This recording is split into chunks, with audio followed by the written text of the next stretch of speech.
Hello, everyone, and welcome to another edition of Mormon Stories Podcast. I am one of your hosts for today, John DeLynn. It is September 6th, 2023, and today we are going to be covering the next episode in our series on the recent 8 passengers story that has come out with Jodi Hildebrandt, the Mormon therapist from the organization ConneXions. For those of you who didn't catch it and don't know the backstory about what I'm talking about, you can go to a previous episode of Mormon Stories where we basically discussed the Mormon YouTube/vlogging family, the Frankes, that recently got into some legal trouble when one of the children of the Franke family basically was discovered at a neighbor's house in St. George with lacerated wrists and duct tape on their feet. And they showed up dehydrated and malnourished. And later, when the police got involved, the police discovered that 2 of, I believe, the 6 children in the Franke family had been basically imprisoned in the basement of Mormon therapist Jodi Hildebrandt of ConneXions. Jodi Hildebrandt is a local Salt Lake City Mormon therapist that the Mormon Church has been recommending to its members for decades. She claims to have worked closely with Mormon apostles and the Mormon Church to create their 12-step program on addiction and recovery. And she's been doing individual therapy, couples therapy, and running support groups for Mormons for a few decades now. She has a master's degree, I believe, in social work. And, to those of us who have been around the Valley for a while, we have known for quite some time that her approaches are very problematic. But anytime I personally tried to cover Jodi Hildebrandt, none of her former patients or clients were willing to go on the record, partly because they were afraid of her and partly because the things that they participated in with Jodi, were so embarrassing or troubling that they didn't want their stories told. Since Jodi Hildebrandt has been incarcerated with Ruby Franke, the mom in the Franke family, more people have been willing to come out. And we're going to be hopefully sharing 2 or 3 stories in the next few days of survivors or victims of Jodi Hildebrandt and her ConneXions program. Tomorrow morning, we're scheduled to interview Jodi's niece. And then later we have a couple other of Jodi's former clients that are planning to tell their story as well. So watch for that in the coming days on Mormon Stories Podcast. But today we are specifically going to be focusing on Jodi Hildebrandt of ConneXions and understanding what her approach has been and why it is deeply problematic. One of the thumbnails that we put together was basically titled "The Therapist That Ruined 8 Passengers." We've since reworked that thumbnail because the truth is Ruby Franke and her husband were adults and parents and complicit in a lot that happened. So we don't want to put it all on Jodi Hildebrandt. But anyway, what we plan to do for today is bring together an illustrious panel to talk about and respond to some of the videos that Jodi and Ruby have put out and talk about them from a therapeutic or a clinical or a mental health perspective. So joining us back in Mormon Story Studio is a dear friend, someone whose face will be familiar to anyone who has been following Mormon Stories, the Natasha Helfer. Hey, Natasha. Hello. I'm so excited to be here talking about some passionate topics of mine. Yeah? Passionate topics. Are you fired up? I'm fired up. Okay. Yeah. So, Natasha, why don't you tell people really quickly, just really briefly, who you are and what you do and and your background? Sure. I'm a licensed marriage and family therapist. I've been in the field for 27 years. I can say almost 30. That's kind of scary. And I've also been a certified sex therapist for the last 15 years. I have a group practice called Symmetry Solutions, and I'm the founder of Mormon Mental Health Association. Yeah, and we'll be talking a lot about the Mormon Mental Health Association at the end of this program, because it's a way for you to find an ethical therapist that's culturally competent in Mormon issues that are common to people who are both in the church and who are navigating their relationship with the church. So, as just on the outset, check out the Mormon Mental Health Association and Symmetry Solutions if you want a competent therapist or coach. Those are two great places to go. All right. Also joining us in studio today are my beloved partner in Truth and Righteousness, Margie DeLynn. Hey, Margie. Hey. Tell people really quick who you are and what you do. Okay, sure. I am partnered with John DeLynn. I am a co-host of Mormon Stories podcast. I work also as a certified life coach. And I'm just humaning over here, deconstructing and humaning in real time. So that's me. All right. And we will be talking about, towards the end, the ethics of coaching and therapy. We'll be talking about it all along. And we'll be talking about the difference between a licensed mental health professional and a coach. And I think all of us here have participated in one form or another of either coaching or therapy or both, except for the fourth guest today, which is Gerardo Samano. Hey, Gerardo. Hey, John. Thanks for joining us. Yeah, no problem. Why are you here? I'm just kidding. Was a pretty interesting topic. I helped put together the slides, so hopefully guiding everyone through what we're about to watch and react. There are some topics there about immigration and LGBT issues that I have some stuff to say about. So yeah, happy to be here. Yeah, well, it's great to have you. Thanks for joining. Yeah.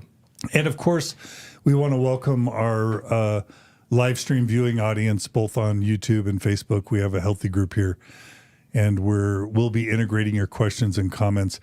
For everyone who is joining us, please do hit the like button. Please do subscribe to the Mormon Stories Podcast Facebook group. That really helps. And, the more people that are engaging and liking and sharing and subscribing, the algorithms will share this far and wide. Okay, so Gerardo, anything else you want to add to the introduction in terms of, what we've what I said? Are the things that I'm missing? Ruby, Franke, and Jodi Hildebrandt are in jail. They weren't given parole. Yeah. Anything else you want to add?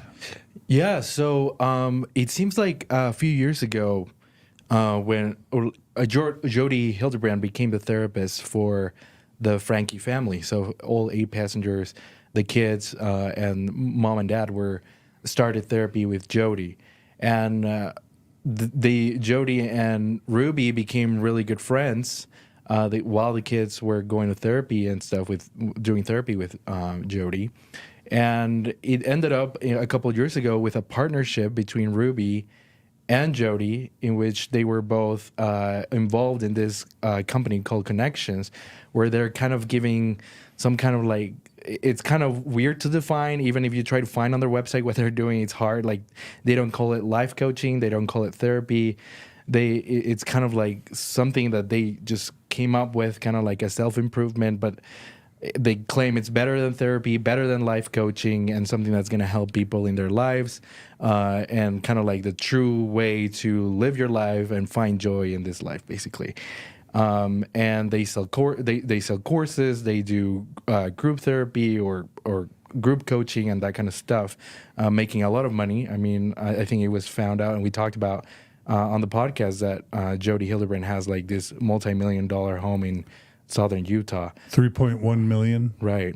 Dollar home, yeah. Yeah. So they were making a lot of money. Their group was considerably large of the people that were following them. And especially, it really helped Ruby bringing a part of their 2.3 million subscribers from YouTube to, referring as referrals to this new company, ConneXions. So a lot of the clips that we're going to be reacting to are from this coaching/therapy kind of program. Okay. One of our viewers corrected me. It wasn't parole that they have been denied. It's bail that they've been denied. So they, wanted to thank you for that correction. Okay, Natasha, we're going to get into the ethics of Jodi Hildebrandt and her practices. Do you want to share just briefly, kind of summarize the scuttlebutt that maybe you had heard over the years, or would you rather not share that? Oh, yeah, her name has definitely made the rounds through a lot of therapeutic circles. I have several comments from therapists that I've actually gathered for today, so I'm happy to share that as far as different perspectives. But yeah, it's been highly problematic, and ethics have definitely been questioned as far as how she practices, and especially her stances on pornography and sexuality and gender equality, and just very, very difficult when we have ethics as professionals when one of our colleagues is, very much unaligned with professional ethics and guidance and best standards of practice. And it's people like Jodi that really made me feel very passionate about having an association like the MMHA, because these are not stories that are alone. She's not the only therapist, right, that I've heard kind of not so great things about. I think we all make mistakes as therapists, as I've made mistakes as a therapist. We definitely learn from our mistakes, but when it's kind of consistent and chronic, and people are not willing to learn from their mistakes or actually become somewhat delusional and think that they're ways better than clinical approaches that have been tested and researched, and from governing bodies that come down, those are very complex systems that we all adhere to because it is complex and it's been well thought out, and the evidence is there. So when one person goes against that due to their own religious beliefs, their own religious biases, their own religious convictions, we have problems. And this is a problem that is fairly chronic in this state and other conservative religious states. I've lived in Kansas for over a decade. Now I live here in Utah, and both with conservative Christian counselors and Utah therapists, Mormon therapists, LDS therapists, I have seen this be a pattern. Now, that's not to say all LDS therapists. Some of the best therapists in this state are Latter-day Saints. It's those who cannot check their bias and discrimination apart from their ethics professionally. Yeah. All right. Well said. Well, thanks, Natasha. I guess I should add, I didn't introduce myself. I've been doing Mormon Stories podcast. For those who are new to Mormon Stories podcast, I've been doing this podcast for 18 years. But in 2009, I started my PhD in clinical and counseling psychology, and I completed successfully that PhD. So I have 6 years as a formal psychologist in training. And I intentionally chose when I got my PhD in 2015 to focus on the nonprofit and the podcast and not to actually pursue my license. But I have 100%, literally 100% of both the coursework and the research and the clinical training that a psychologist does. I just didn't get my license, but I completed and graduated with the PhD.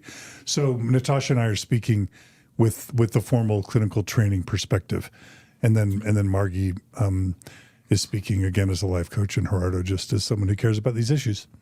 So without any further ado, let's go ahead and jump in. We're just going to play a bunch of clips, and then we're just going to react to them, and welcome you all to come along with us for the ride. So the first video clip we have is an introduction to Jodi Hildebrandt from a TikTok video that Gerardo's put together for us. Yeah, can you just explain really quick about this one specifically? Just this is a TikToker who's just going to give us a quick explanation of Ruby and her approach. And a lot of these words, like the meaning of a lot of these words. Jodi? Sorry, Jodi. Okay. The meaning of a lot of these words that we're going to keep hearing about, the Jodi and Ruby both keep bringing up on the other videos. But yeah. All right, here we go.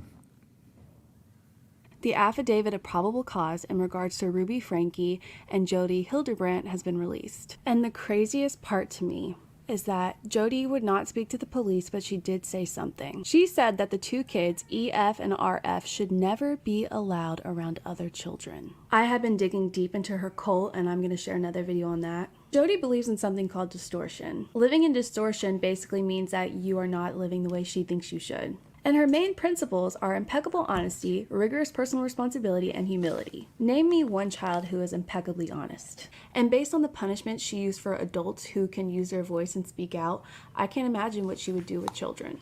They found the 10-year-old victim in the bathroom and she initially refused medical care. It took them approximately 4 hours to convince her. That is how brainwashed her mother has her. They asked that Jodi not receive bail because of the severity of the crimes.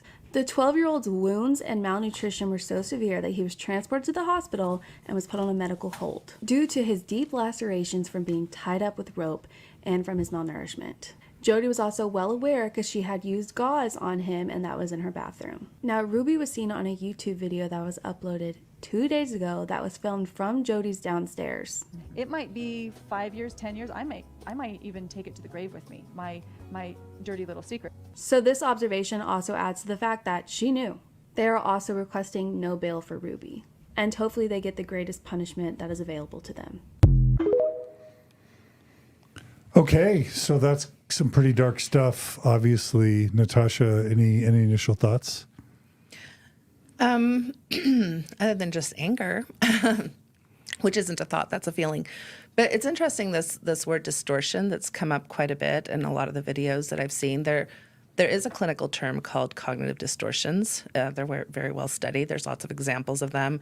One of them might be like black and white thinking. One of them might be catastrophizing. One of them might be overgeneralization or personalizations. You can look up cognitive distortions, Google it right now, and you can get a pretty good list of thinking errors that we as humans are pretty vulnerable to. And I would say what's so interesting about this is that they're using the word distortion as they are quite themselves distorted in their thinking with many of these fallacies that we can clinically point out. Yeah. We're going to talk about this in a second, but there is no sort of clinical term for being in distortion. And we'll cover this later, but in my 6 years of training as a psychologist, never once did any of my clinical trainers talk about being in distortion, because that's something Jodi either grabbed from someone else or made up.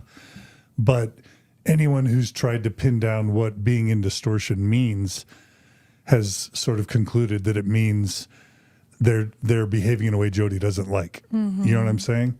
Margie, did you have a reaction to that or a thought? To the video, I think it's more of a feeling, and that is just how absolutely there are still these places that you feel like abuse is more pervasive and allowable, I think. And this is an area where truly adults run amok, do just have the opportunity to do so much damage, I think, on, young souls that have no choice but to, I think, exist and take it. It just, for me, it just makes me feel for the vulnerability of children who have no choice and, have to go to great lengths to self-advocate or to escape. So that's just what I'm feeling. Yeah. The trappedness. Sorry, I didn't mean to interrupt you. Yeah, go ahead. This is a very well-documented strategy that influencers and conspiracy theorists will use, is to use words that sound clinical. Like I just said, cognitive distortion is a word that's used in psychology. So they're going to take that word distortion, and now they're going to use it in a way that sounds very professional, sounds very like these people must know what they're talking about. And they'll use it and define it in their own terms in ways that are not clinically sound, that are not evidence-based, and therefore leaving a public that isn't as trained vulnerable to these ideas. And of course, it's a lot of, just fallacy, and also when we are drawn to already agree with people we already agree with. Yeah.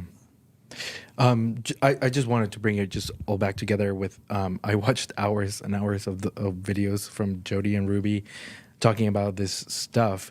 And basically it can all be summarized by what the girl talked about.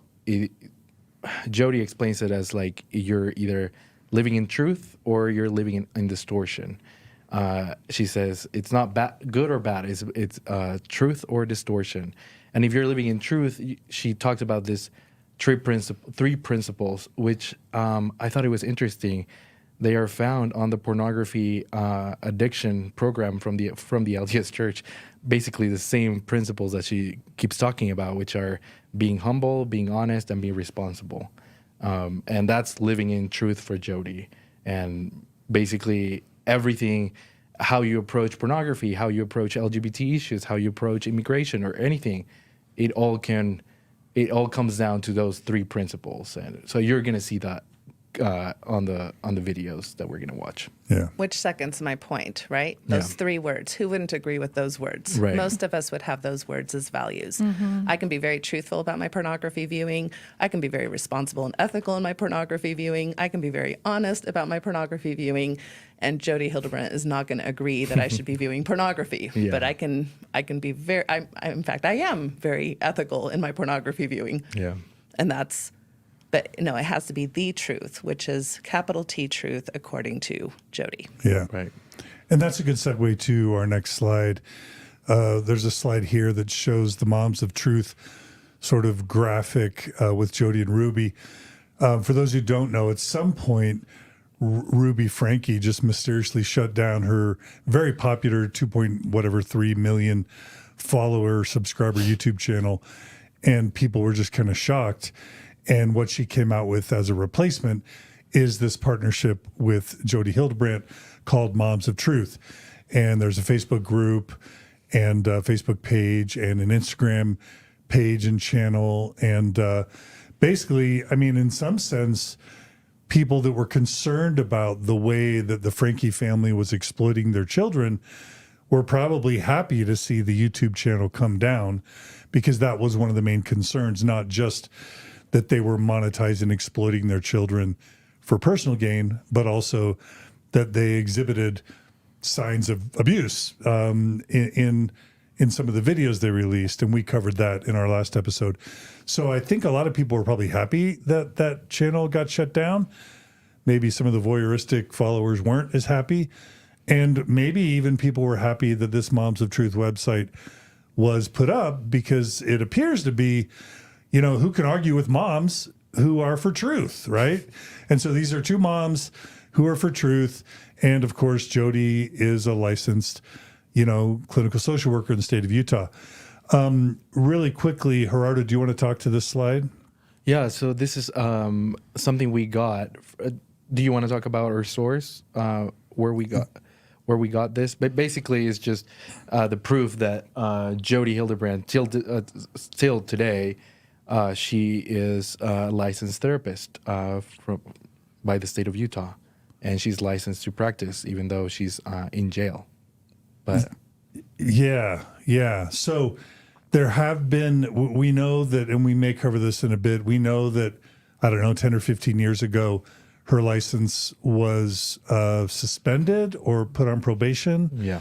For she disclosed Confidentiality, right? Yeah. But I mean, for what period of time? I don't know the details of that. Usually a suspension of a license can take up to 1 to 3 years. You're usually required to be back in supervision. You're usually required to take more CEs than typically you're required to do. There's a process there. Yeah. And I'm guessing that was taken from DOPL, which is the Department of Public Licenses here in the state of Utah. That's Each right. state has a regulatory board. They have different names, but that's the name here. Yeah. Okay. Yeah. And so, you know, as of 2023, not only as of today, you know, as far as we know, Jodi Hildebrandt is still a licensed therapist. But more importantly for me is the point I made earlier, that the Mormon Church bishops, you know, pretty much everyone who reached out to me with an abusive story about Jodi started by saying I was referred to Jodi Hildebrandt by my Mormon bishop. So, you know, she has been a go-to therapist, and ConneXions has been a go-to recommendation or program for Mormon bishops all along the Wasatch Front for decades. And by Jodi's own report, she's worked closely with Mormon Church apostles in designing approaches to deal with pornography and sexuality. Natasha, I'm wondering if you have strong feelings about that. Ooh, I'm already breathing hard. I was going to interrupt you, but I was waiting for you to finish your lovely sentence. Yeah, so let's think about this for a minute, right? My license has never been in any type of suspension. My license has never been revoked. And yet, because I was public about my stances that are parallel to the American Pediatric Association, the American Psychological Association, that something like masturbation or being gay are parts of normative human development and sexual behavior and identity, I was off-listed of the Mormon bishops, list. LDS Family Services wouldn't refer to me anymore. Mormon bishops, Mormon stakes would not refer to me anymore. And yet you have on the regular here in the state of Utah, Mormon bishops, and also nationwide and through LDS Family Services, people who are being referred to who are basically, part of why they're being referred to is because they're not going to have those sex positive and clinically sound, basically, stances. So here's a church that is willing to refer to people who are not going to live by their professional ethics and instead are going to be professionally loyal to the church. To me, that is that is really at the foundation of what is happening unethically. And so many families and so many couples and so many individuals are affected in very traumatic and negative ways for their mental health, their relational health, their sexual health. I cannot get more passionate about this. This is what pretty much my platform has been about for 2 decades. I'm just livid about this. Yeah. This is a systemic problem. This is not a Jodi Hildebrandt problem. Yeah. This is a systemic problem. And we could have 50 other names that maybe somebody could have gotten in trouble, and we could be sitting here talking about them. Yeah. Yeah, and it's just, we often talk about, sometimes it's popular to say systems, not people. And that's a way to try and not target and attack people publicly. Oh, I'm happy to attack them I publicly know. too. And Very happy. I was just going to say, maybe sometimes we need to say systems and people. Mm-hmm. I never want to ignore the system at the expense of attacking an individual, because the truth is, in this case, in this culture, it's the Mormon Church that sets up the rules. And the rules are, for decades, if not centuries, well, at least for 50 years, the Mormon Church typically has discouraged its members from seeking licensed mental health professionals, and instead has just encouraged people to pray and fast and read their scriptures and maybe talk to your bishop as a way to deal with mental health issues. Since the internet has really come full force in the past 15 years, I'd say, the Mormon Church just reluctantly started to sort of say, okay, depression's real. Okay, maybe there's a decent reason to seek mental health professionals. But within the culture, there's still a very, very strong hesitance to seek out licensed mental health professionals, especially psychologists outside of the LDS Church, right? For Correct. sure. Well, it's even worse than that, because then the next, after decades of discouraging mental health professional use, the Mormon Church then put together sort of an approved list of mental health professionals through their LDS Family Services. Mm-hmm. And so this would be a list of approved therapists that bishops would recommend. And Natasha, if you had to guess what the criteria was for a therapist to be included in that list from the church leadership perspective, what would you say that priority was? Oh, I know what it is, because they came to my personal house while I was having a private practice, asking me questions that were like of a worthiness interview in order to refer to me. And I was very confused. I was like, I'm happy for you to refer to me. I'm happy to help LDS Family Services. This is when I was living in Wichita. But why are we sitting around like I'm having to have a worthiness interview, right? They asked me questions about my testimony. They asked me questions about my, what would I do in certain situations, as far as advice I would give or suggestions or resources I would give. I was a practicing, believing Latter-day Saint at the time. I was still very uncomfortable. I understood that that was unethical behavior, that's not what makes me clinically sound, my testimony in the Church of Jesus Christ of Latter-day Saints. That does not make me a clinically sound therapist. That's not the reason why you should be referring to me. Now, we know through the research that people from all religious backgrounds do prefer a therapist that comes from their own religious background, usually. There's been a long history between the field of psychotherapy and religion being somewhat controversial and somewhat conflictual. And that makes sense because a lot of the principles that have to do with psychology are about self-determination. And a lot of the principles that have to do with religion have to do with community and external authority. So there are some values there that just kind of that wrestle with each other.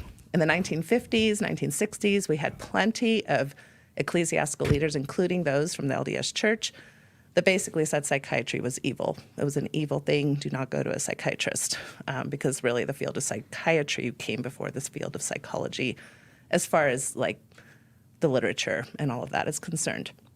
By the 1990s, we're shifting that. You know, we're having talks about depression. I think it was Elder Holland even who talked about depression, or Ballard, one of them, who talked about their own depression. That I think that would have been in the 2000s, definitely not. Maybe in early the 2000s. 90s, But in the 90s, Chico Okazaki was talking about this. We definitely had more awareness of mental health, and definitely by the early 2000s. But yes, it's still kind of confined to, well, go to somebody, but only somebody who will agree with your values and your beliefs and the standards of practice that the religion espouses. And what would you guess some of the things that they would screen for? What would be some of the practices that if they knew or if they learned about you, Natasha, or other therapists who were operating ethically and empirically based, what were the types of things that would get a Mormon therapist off the LDS Family Services list? Well, for me, it was the blog post that I did in 2012 where I talked about masturbation being normative sexual behavior. It's different to have values against masturbation, but to also know that it's considered clinically normative behavior. You should, as a therapist, be able to hold those two realities. Many therapists cannot. And that's what gets us in trouble. We've all been through the same trainings. Every single program out there, whatever program Jodi Hildebrandt went to become a licensed therapist, she had to take ethics. And all of us have to take ethical training 3 hours every 3 years for the rest of our careers. That's all of us. So the fact that some of us can't sit in ethical spaces, even though we've had all that training, goes back to your point of holding people responsible. I'm very happy to hold people responsible. And what other positions would get someone off the list? Well, the reasons I got excommunicated from the church was I supported gay marriage. The other reason is because What about just being LGBTQ affirming? Well, I haven't necessarily seen that necessarily explicitly stated as being off the list, but that's going to flag you. And what does that mean?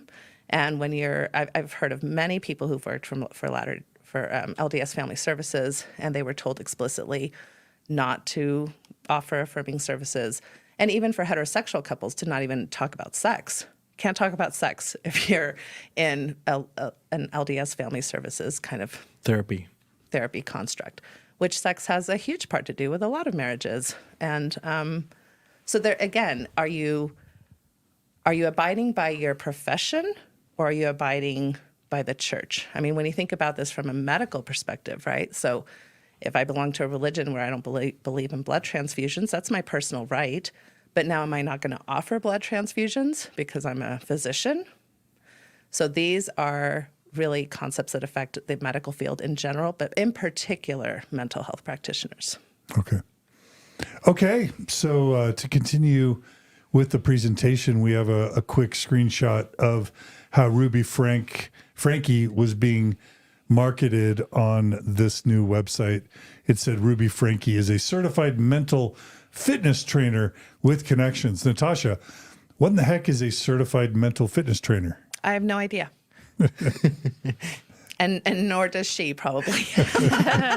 and this is another thing, is that you have to, I mean, this is why I feel kind of like I feel empathy for the public.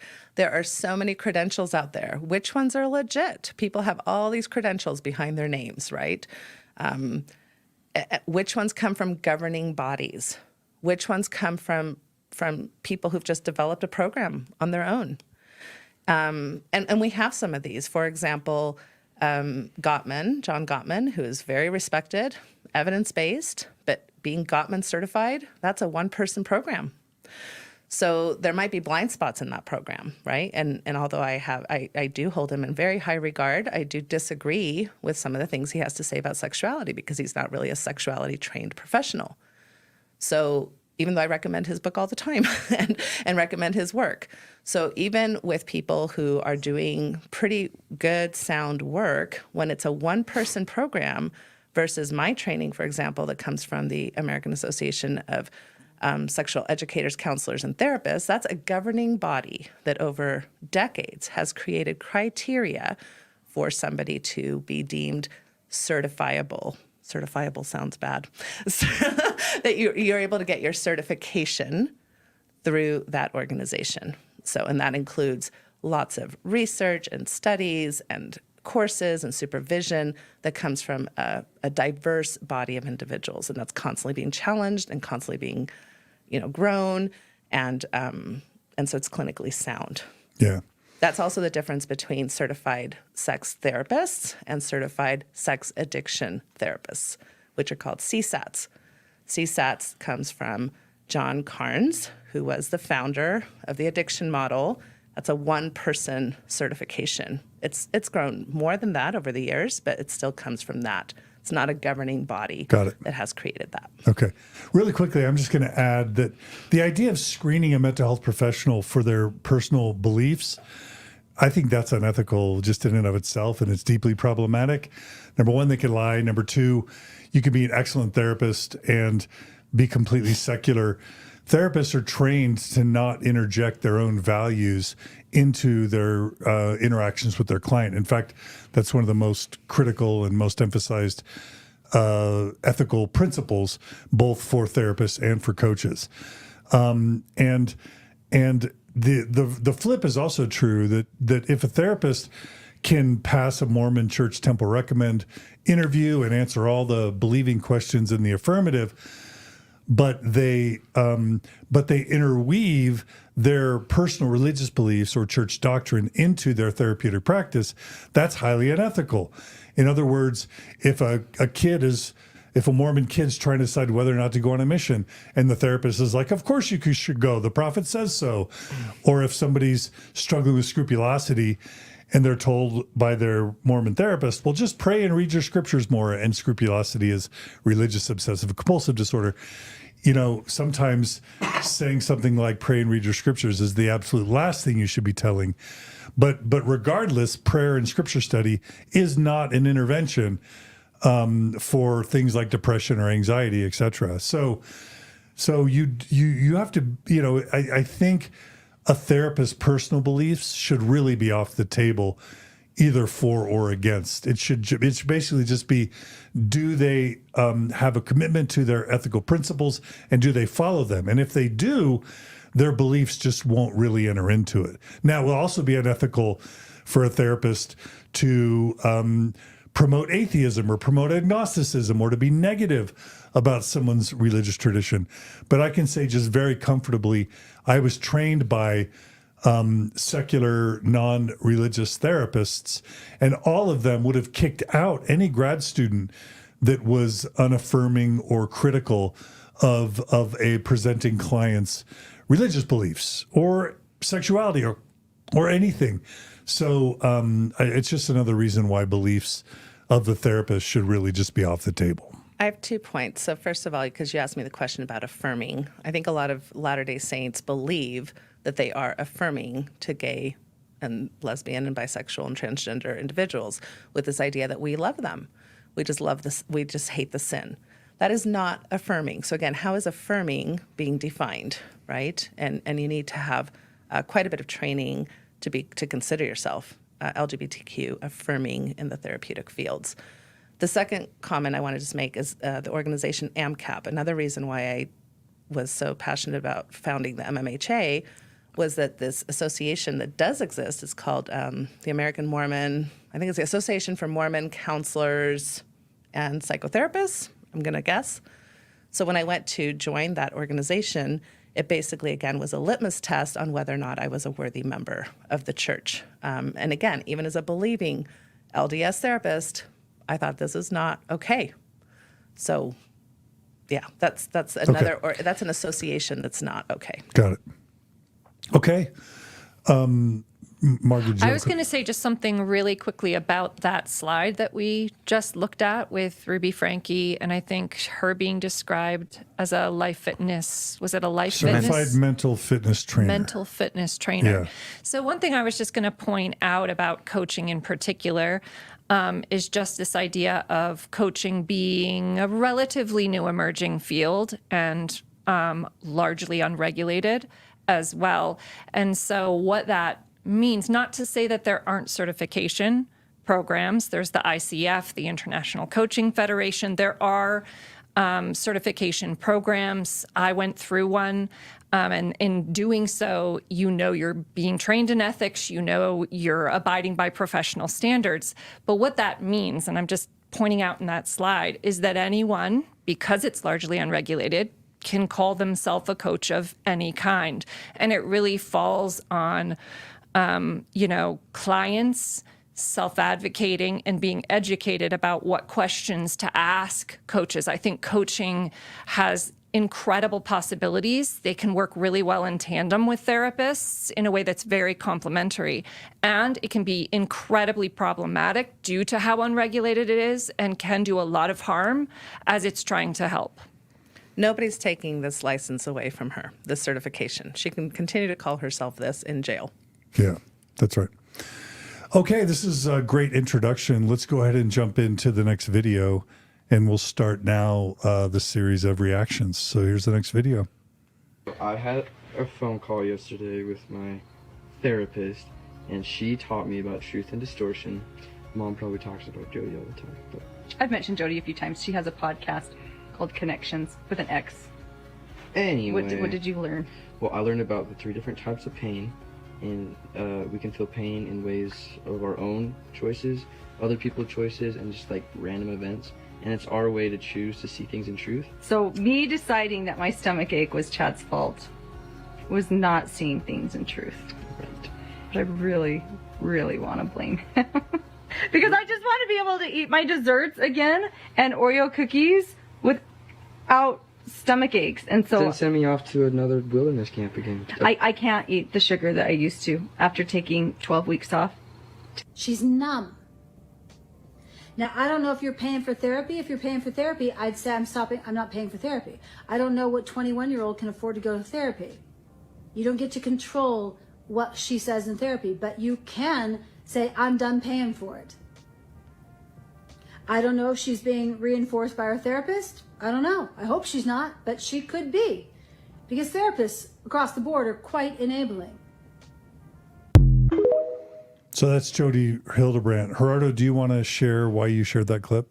Yeah, so at the beginning is one of Ruby's kids talking for the first time on the 8 Passengers vlog about Jodi and saying that he had a session and learned about those principles that we talked about. And then the last part of the video is stitched with a video of Jodi talking about giving this advice that parents shouldn't pay for their 21-year-old therapy, because who knows what she's being told in therapy, and then if they don't pay for it, then the 21-year-old can't afford it. Yeah, exactly. So if the 21-year-old is going to clinically based, evidence-based therapy, they're probably going to be learning how to advocate for themselves, how to be self-determined, how to pay attention to internal authority, which, yeah, I think goes against the big T of Jodi Hildebrandt. Yeah. Why? What do you mean? Well, she's talking about enabling, right? That therapists enable. So what are they enabling? I'm guessing they're, enabling correct identity development?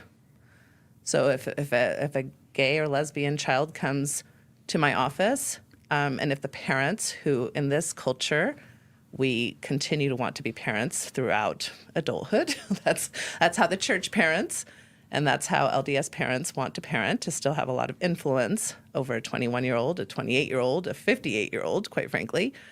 And so if you have an affirming therapist who's going to be saying, yeah, let's talk about your gender identity. Let's talk about your sexual orientation. Let's talk about your belief systems. And where do you agree with your parents? Where do you not agree with your parents? How do you have the authority, internal authority, to kind of start leaning towards your own belief systems? That's not going to go over well with conservative parents. That's not going to go over well with conservative, unethical therapists. Right. Because their plan of treatment is conformity to their beliefs and their ideas. Right. All right. Well, let's go ahead and go to the next video clip, which is basically Jodi and Ruby claiming that their program is better than therapy and better than the theories of men.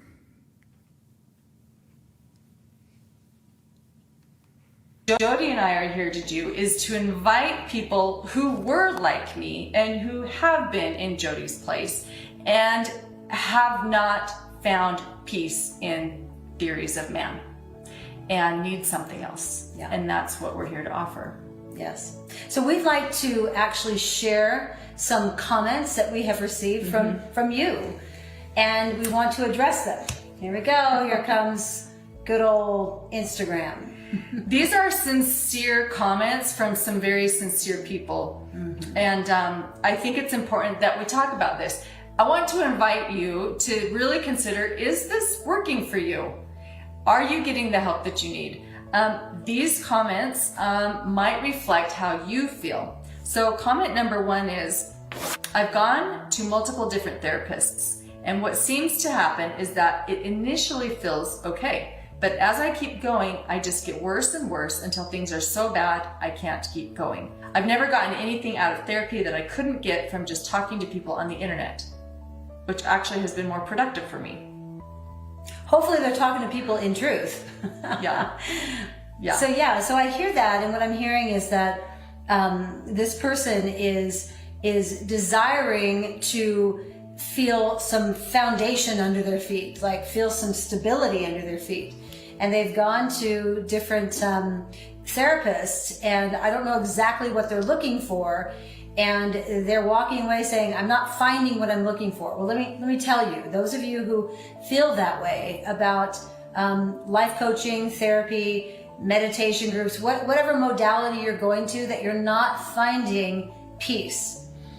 If you are willing to come and learn about principles of truth and actually willing to humble and choose to be responsible and choose to be honest, you will find calmness. This sounds so, kind of like, hey, you do this and you'll have joy. And the truth is, if you actually do live principles of truth, you will have the fruit of joy. Yes. You will. So if you're trying to engage in distortion and still find joy, you will not be successful. It won't matter where you go. You must be willing to choose principles of truth, which is learning how to be honest, responsible, and humble. And there's many other principles, like be compassionate, know how to clean up your side of the street. Another word for that is repent. How to forgive, how to be long-suffering, how to be patient, how to be truly kind and genuine and sincere. These are all principles of truth. Yeah. Well, what comes to my mind is man is that he might have joy. Man is that he might live by principles of God. It's the same thing. Those principles of God bring joy. Exactly. I think this woman, whoever wrote this, when you go to a therapist and you're being enabled and you're being coddled and you're being handheld, that at first that does feel good. Yeah. And then after a while, when it doesn't fix the problem, it So, Natasha, what in the heck is wrong with honesty, responsibility, being humble, being kind, and the principles of God and truth versus the principles of man? What's wrong with that? Well, I don't know. I haven't seen it cure schizophrenia. Haven't seen it cure manic depression. There's nothing wrong with those principles, but the way that they're talking about is so simplistic And so like they're just supposed to apply to everybody in every situation.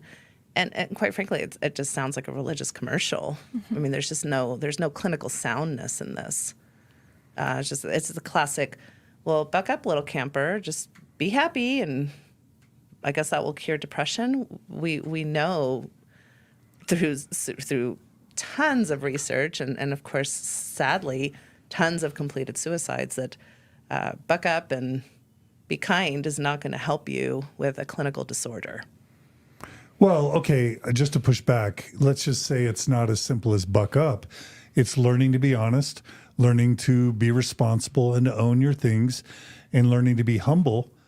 That's going to cure you of being gay or your depression or your obsessive compulsive disorder. Yeah, so all of those principles are actually used in therapeutic clinical interventions. You know, being honest with yourself, with others, being responsible. But yeah, it doesn't cure gayness, nor should it be cured, right? So this is of course where, I mean, I've seen this from the beginning of my career, this tension between Christian theology and psychological principles, that if you follow the atonement, if you follow the repentance plan, if you do the things like read your scriptures and pray and, you know, take the sacrament, that will cure all ailments. We know that those things don't cure cancer. We know that those things can be helpful. Spiritual tools can be helpful to people, especially if they find them very useful in their lives. They can be comforting, but they're not the cure nor the treatment plan that's necessary for many of these clinical disorders. Margie, did you have something to add? Yeah, to me, also, this feels like such an obvious echo to the Mormon Church kind of relationship around how transactional our experience can be. It's just sort of like, if you're having an unpleasant experience or you're in pain, are you praying? Go to the list. If you're doing kind of the things that we'll list, and all they're doing in my mind is kind of changing the list a little bit, but she's still the owner of the answer.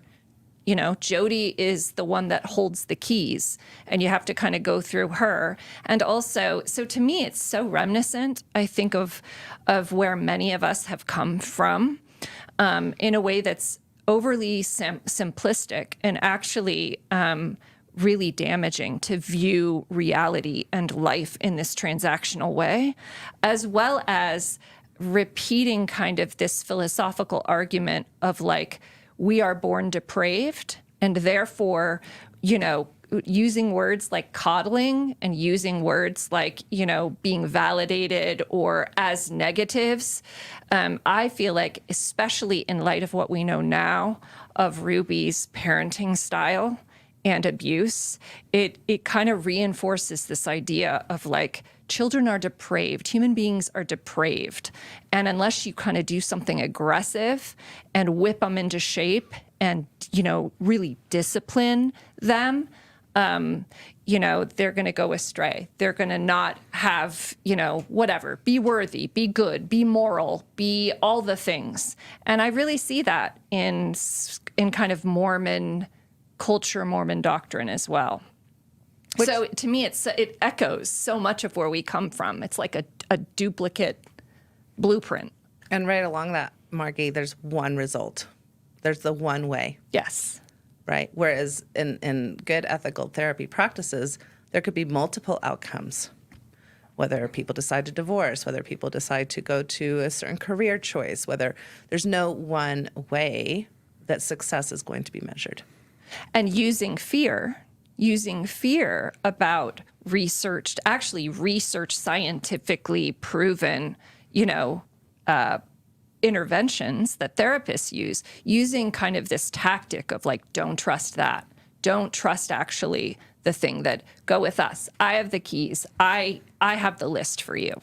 We'll be talking about this more, but one of the benefits of doing a clinical psychology PhD, you spend 6 years in grad school minimum, and you actually run clinical trials where you target a specific diagnosis like depression, like anxiety, like OCD, like PTSD, like an eating disorder.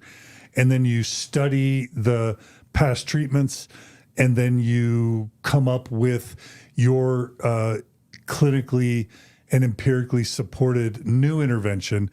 And then you run trials where you literally administer this treatment to 30 or 50 or 60 or 100 different clients who meet criteria for a specific diagnosis. And then you track that data over time. And if your intervention actually leads to positive outcomes, then you gather that data, you analyze it, you publish it in a journal, and then other people can replicate your findings. That's how clinical treatments get developed. And so for her to just say, hey, just trust me, our approach, pay $9.99, our approach cures mental illness, where's the data? There's a process for establishing a treatment as being efficacious. And simply claiming on the internet that your interventions are more effective than clinical trials is egregiously irresponsible. And again, she talks about mental illness. It's not like she's trying to sell just coaching for like improving your life. She talks about mental illness on the site. And even something as simple as prayer might be helpful for somebody who's suffering from clinical depression.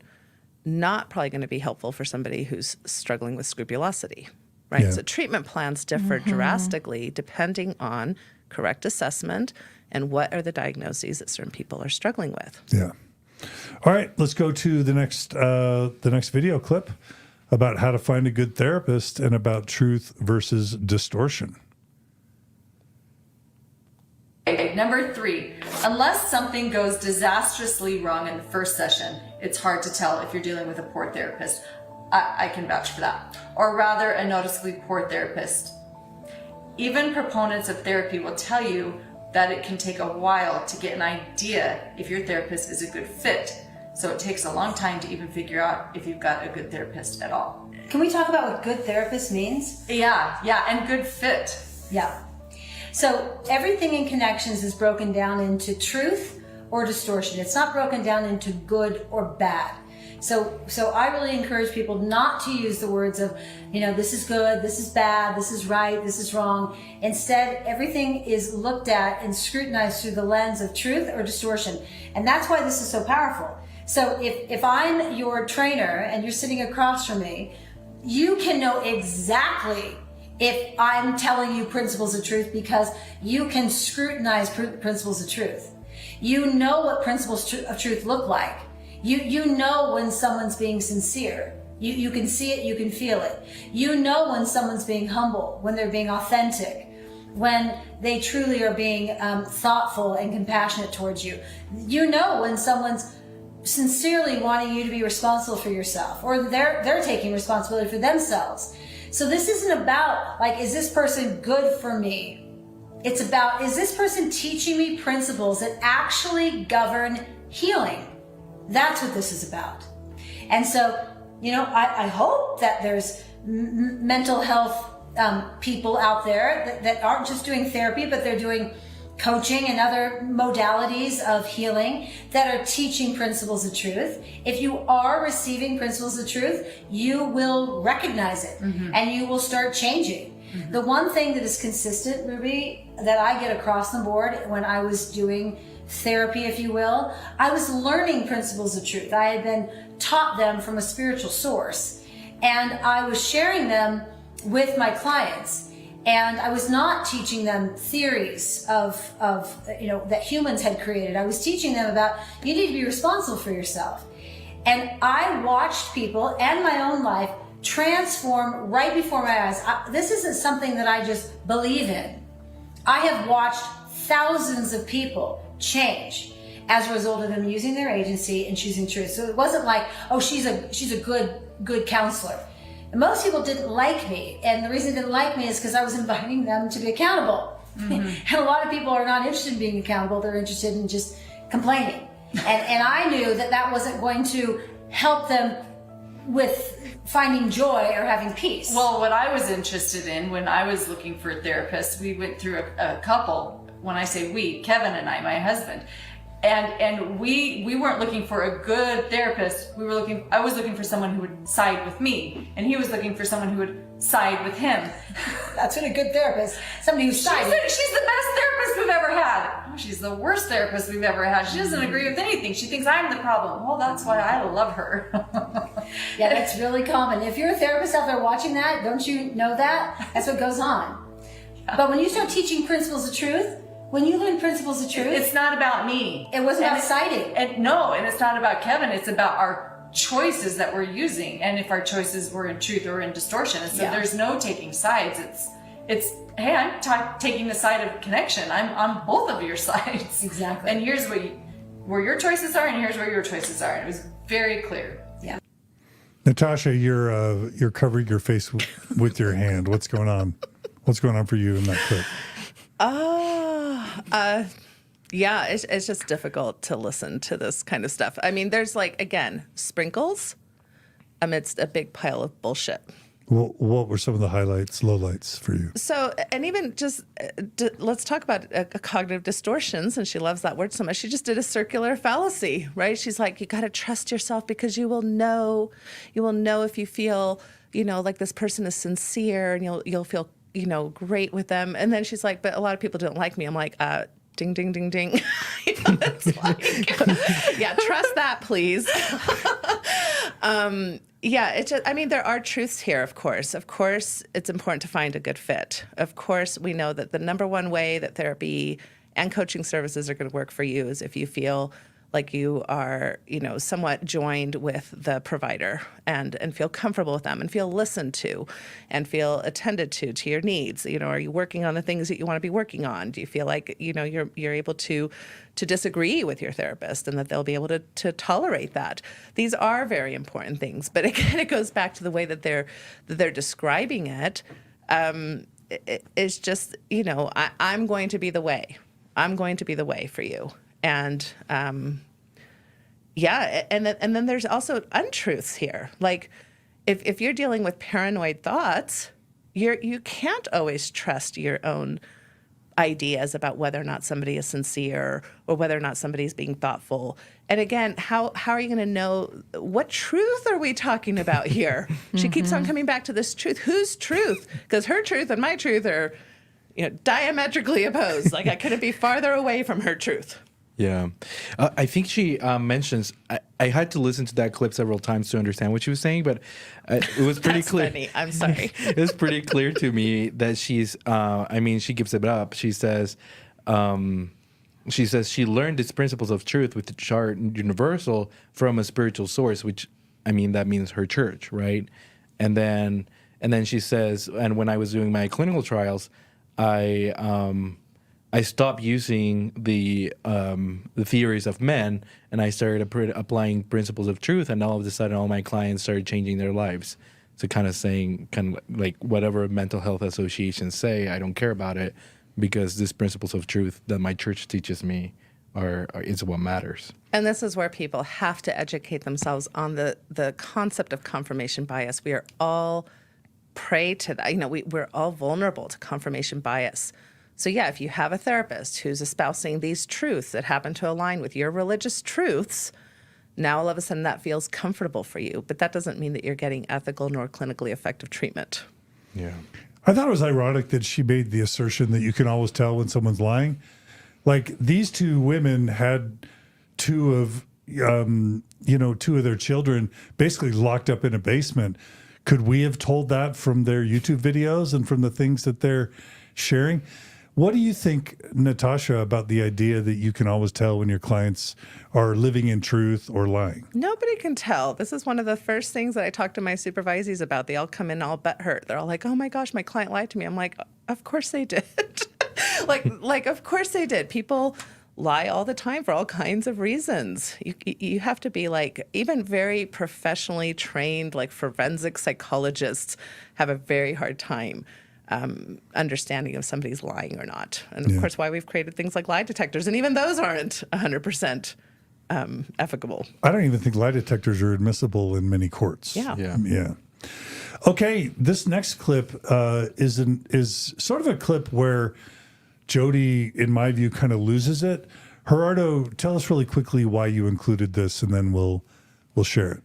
Which one is it? It's the one about Jodi asking for better reviews. Yeah, so this is I think this is a recent one where a lot of people were leaving bad reviews on the group, on the private group where a lot of these videos are being taken from, and she's basically telling her followers that she needs better reviews. And you included it, why? I think it just shows just a little bit of her personality. Behind the scenes? Behind the scenes, Yeah. Okay, let's roll it. Because they get so mad that they can't control what's going on, they turn right around and go give us a 1-star review. Now, we've made it really easy for them to do that because we've been trying to make it really easy for you to give us a 5-star review. We've put the link on the bottom of every single post. So all you have to do is click the link and give us a 5-star review. That's as simple as it is. But you guys aren't doing it. I think we've had 5 people from the last time I asked, which was probably a month ago. 5 out of almost 9,000, 5 people give us a review that's 5. And we've had probably 50 to 75 people give us 1-star reviews. So we started with a 5, and in 3 months we're down to like a 2. Aggression and evil has dominated our world because there's too many of us that want to live in truth that are not standing up. So please, at a minimum, please, I don't understand why you won't do it. Go on to Moms of Truth. There is a link underneath every single video that says, give us a review. Click it and give us a 5-star, please. It will get our rating back up. So living principles of truth is go and do what I said. Go and do what I told you. 5-star review only. That is a principle of truth. Yeah. You know? Yeah. It's a little bit ironic because she's not saying rate based on your experience and your appreciation or value of the content. She's trying to manipulate the ratings. Yeah. I think. Oh, it's a temper tantrum. And it's actually unethical. We as therapists are not supposed to ask for reviews nor testimonials. It's in pretty much every single one of our code of ethics. Especially not to pressure clients to give us a 5-star review. It's a power dynamic that you have with a client. And if you ask for positive feedback in that power dynamic, that's unethical behavior. Yeah.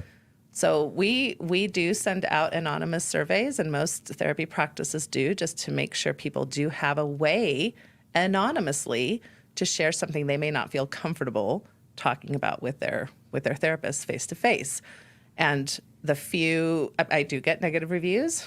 I don't get them often, but when I get them, I take them very seriously. I want to know, where was there a potential for me to have been more affirming, more validating? Was I off base in some way? Is this just a difference in kind of style or personality? I take that very seriously. Yeah. I don't get all grumpy pants, be like, naughty clients of mine. Yeah. You need to like me because that's the truth, even though I just told you to listen to your truth. Yeah. Mm-hmm. Yeah. Funky. I think it does. It is an interesting behind the scenes, just a glimpse of her personality. Yeah. She lets out a little bit of her maybe fanatical religious beliefs. Evil is taking over, and that and people don't want to live in truth, and that's why they're doing this, and they want to destroy us, that kind of stuff. Yeah, it's almost like anyone who gives her a bad review isn't living in truth, and Right. is.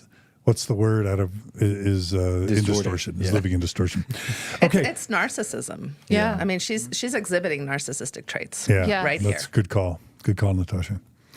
Okay, so now we're going to go into a series of clips, Natasha, where Jodi discusses various clinical diagnoses, and this is kind of shocking and alarming. And the first one we're going to share is Jodi commenting on PTSD, or post-traumatic stress disorder. So let's see what Jodi, and Natasha, you treat PTSD, is that correct? Yes, absolutely. Okay. So let's just see, how empirically supported her comments on PTSD are. What you're telling me is that you have not gotten into the truth Or maybe you don't want to tell yourself the truth. Maybe you have told yourself the truth, but you really don't want to stay in the truth. Maybe you like being a victim. Maybe you like the attention you get from being a victim. I don't know what your particular case is, but the question was, if I have PTSD and I keep getting triggered, is that a distorted fear? And the answer is yes. Because it's not the truth today. It's not the truth. Today, Okay, Natasha, any quick reactions to that? Just the fact that she talked about playing a victim in the same sentence where we're talking about post-traumatic stress disorder is extremely angering to me.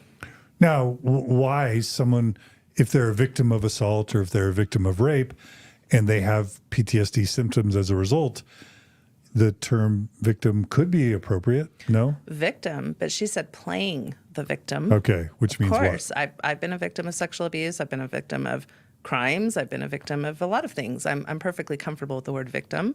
And I think sometimes in our society, we go too quickly to survivor. I think it's okay to be in a space where you're like, no, I was a victim. And I have a right to those feelings and to that processing before you start, talking about being a survivor of something. But she's saying, you're wanting attention. I mean, these are also kind of classic parenting mistakes people make, specifically with ADHD kids, PTSD kids, OCD kids. You must be wanting attention. We can't explain this behavior. It doesn't make sense to us. Our ways of parenting aren't correcting it. So now we're going to just blame the child. And of course, this is what higher demand religions do as well. The Church of Jesus Christ of Latter-day Saints has a great history of blaming people instead of what they've come up with as the solution. So if the prayer isn't working, if the fasting isn't working, if you're not getting blessed, there must be something that you are not doing correct, which is one of the huge reasons why religion and the understanding of mental health and the understanding of being trauma-informed are really oftentimes at odds. Now, there are churches and religions out there that are doing incredible work around trauma-informed work. High-demand religions don't tend to be them. Yeah.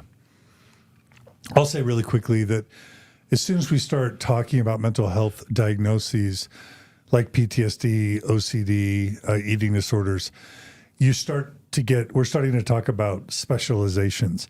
If you're going to a medical doctor who's an eye surgeon, you wouldn't go to an eye surgeon for open heart surgery. You wouldn't go to a brain surgeon for, a knee replacement. There are reasons why the medical professions have specialists. And it's my personal view that a disorder like PTSD, like an eating disorder, like schizophrenia, etc., even personality disorders, they require a specialist, not a generalist. And a specialist is going to be trained in an empirically supported intervention for this disorder. And so sort of psychobabble, gobbledygook, pop psychology that's, religiously infused and, semi-coherent is not going to be a treatment for PTSD. It's just not. And you don't just want to go to any old licensed clinical social worker or marriage and family therapist or psychologist for a treatment in a severe disorder. You want to go to a specialist who's been trained in that specialty, who offers an empirically supported treatment, and who has experience. I personally would never treat someone with an eating disorder. That is such a severe disorder with very high, relatively high mortality rates. I would refer somebody to an eating disorder specialist. And it's the same with OCD. It's the same with PTSD, et cetera. And so, that's, don't even just trust a licensed mental health professional when it comes to these specialties. Get a specialist who's been trained to deliver that treatment. That's my view. I was going to say one last thing about this particular exchange that really bothers me, and it's this idea of there's a lot of shame in the way I feel like she's responding to this person around PTSD, as opposed to like, yes, of course you have PTSD. Yes, of course. it comes from this place. And in many ways, this is what your body and nervous system are doing, trying to keep you alive. It's trying to like remember and in the future protect you, right? That instead it's this idea she, uses kind of playing the victim, and that word again of truth. And it's like weaponizing this word, truth. And instead of sort of, it's just so in many ways anti-therapy for me, as opposed to like really, what would I say? Like holding this client of yours in a place of understanding and many truths. There's like one truth, I have it, and I'm going to weaponize it against you and shame you for this thing, that this defense mechanism and this way of coping, and tell you, basically that you're at deficit and playing a victim for it. Yeah. Completely ignores all the information we have about physiological and psychological effects to trauma. And again, it's going to go back to blaming the client, like she did in the ratings, right? Oh, this isn't working. Well, it's because you're not doing something right. It's not because my program or my ideas are flawed. Yes. When Dr. Stephen Hassan, one of the world's cult experts, talks about different categories of cults, he talks about self-help cults, which can be retreats and workshops and gurus that talk about mental health, that talk about self-improvement, but they act very much like a cult leader. And I'll just share one of the comments from you who are joining us through live stream. Sprinkling Glass Slipper writes, Jodi is the god of her group. So even things that are heinous are truth if she does them. And she does act like the supreme authority on truth in her therapy sessions, in her groups, and on her internet. And you should just beware of anyone that claims to be the ultimate source of truth, because guess what? That's cult-like behavior. Another classic cult tactic is what's called blame reversal. If the church's or the religion's recommendations work, well, the church deserves all the credit. And guess what? If the church's or the religion's recommendations don't work, well, you're not doing it right. And the blame always gets put back on you. And you could literally go to Luna Lindsay's book on recovering agency, which is the basic cult techniques that are often used, or Stephen Hassan's book on combating cult mind control. And you can look at the classic characteristic traits of a cult, and you can apply them to ConneXions and to Jodi very appropriately, I believe. Okay, let's go to the next video, which is Jodi talking about obsessive compulsive disorder, which is actually a specialty I was trained in during my psychology training. There's thousands and thousands of ways to act out obsessive compulsive behavior, and the catalyst of what's driving it in every single person is the same. And here's the catalyst.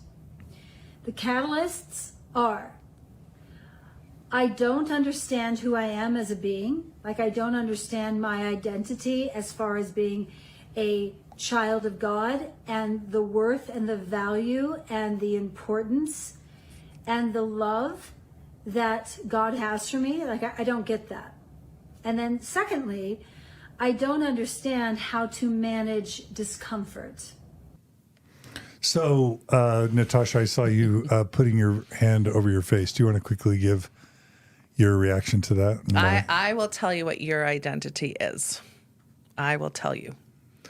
Right? And it's going to be through my religious lens and through my personal lens. That's what she's doing. That's like so antithetic to therapy. It's the exact opposite. It's like, you have to make space for people's identities to show up in a way that is self-determined. You cannot impose your ideas and your identity, basically, on the people who are coming in to see you.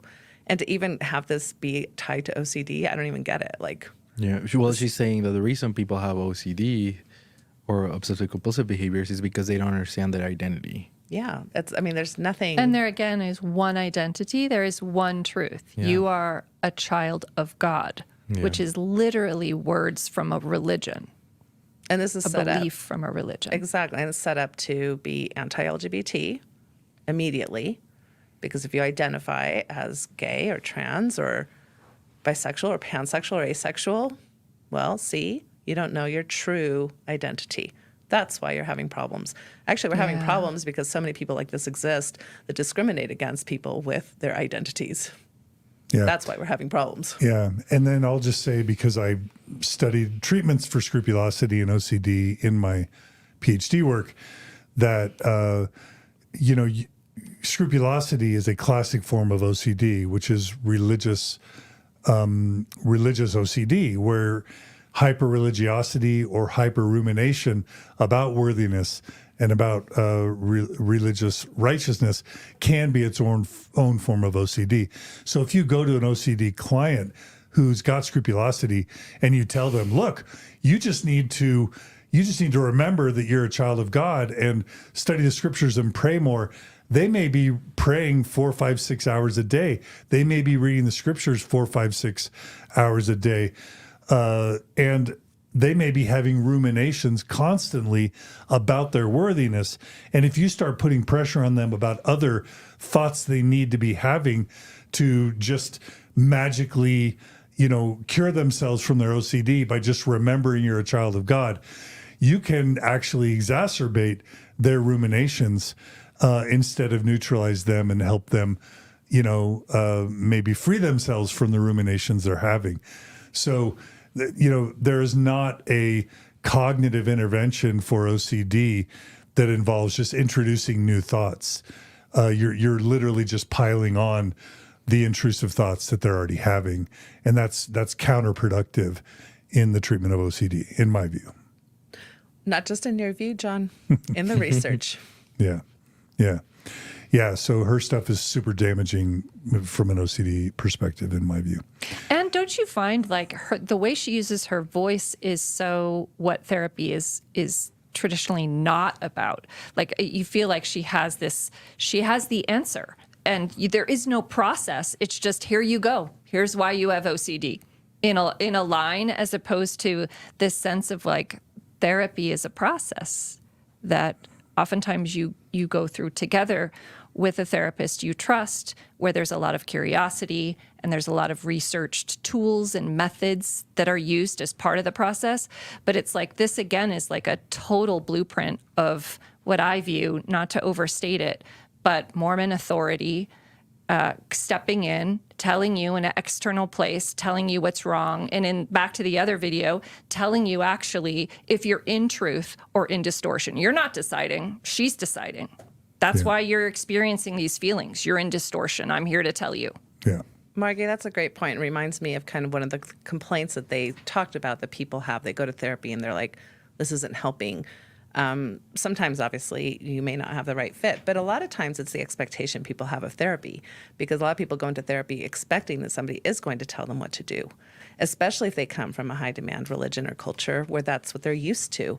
And that isn't what therapy is about. It's about offering a space where you can explore, where you can get hopefully some psychoeducation that's based on evidence-based research. And with that information and that safe space to explore, you figure out what your next steps is. So it is a process. And if people aren't used to that, because those of us who come from high-demand cultures are not, we are told, do this, do that, then you'll feel good.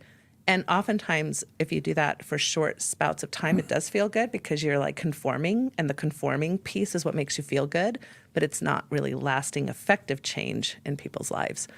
So yeah, people need to understand what therapy is and what effective therapy is about. Really quickly, shout out to one of our viewers. Susie M. writes, the best treatment for OCD from her experience was exposure and response prevention, or as we call it, ERP. The response prevention is the most important part. And yeah, that's one of our viewers and listeners calling out an empirically supported treatment. And it turns out that OCD is one of the most curable, if you can say cure, mental illnesses. ERP has some of the best success rates of all clinical interventions. And it actually doesn't involve changing your thoughts. It most often involves exposure to thoughts and to ideas that make you uncomfortable, and then learning to act or behave or respond to the intrusive thoughts in more healthy and productive ways. So check out ERP if you are experiencing OCD. All right, and Natasha, tell me if I'm wrong. Didn't some of your early clinical training involve addiction? Is that right? Yes, the very first 2 to 3 years of my experience was in opiate addiction. Okay, so Gerardo's pulled up a clip on, this is Kevin Franke, Ruby's husband, talking about addiction. So So just really quick, this was grabbed from group therapy with Jodi and couples therapy. So there's like all these couples, and this is zoomed into Ruby and her husband, Kevin, Okay. talking about All right. this addiction. Let's roll the clip. A very common misconception that's unfortunately supported by much of the psychological community today is this idea that we truly are victims to things like addiction, to things like narcissism, or whatever the diagnosis label is. And in other words, in our minds, we believe that addiction is this lion that's lurking out there, and it finds a victim and it prances on it. And now that's a victim of addiction.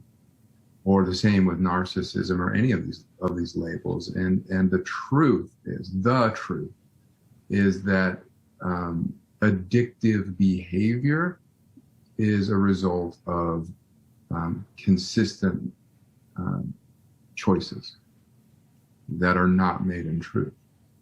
And that individual can choose to stop making those choices. Now, that doesn't mean it's easy. I look at you, Curtis, and I think, man, that was a lot of effort and work and stumbling and picking yourself back up and going and going and going. It was a ton of work, but you did it. You chose it.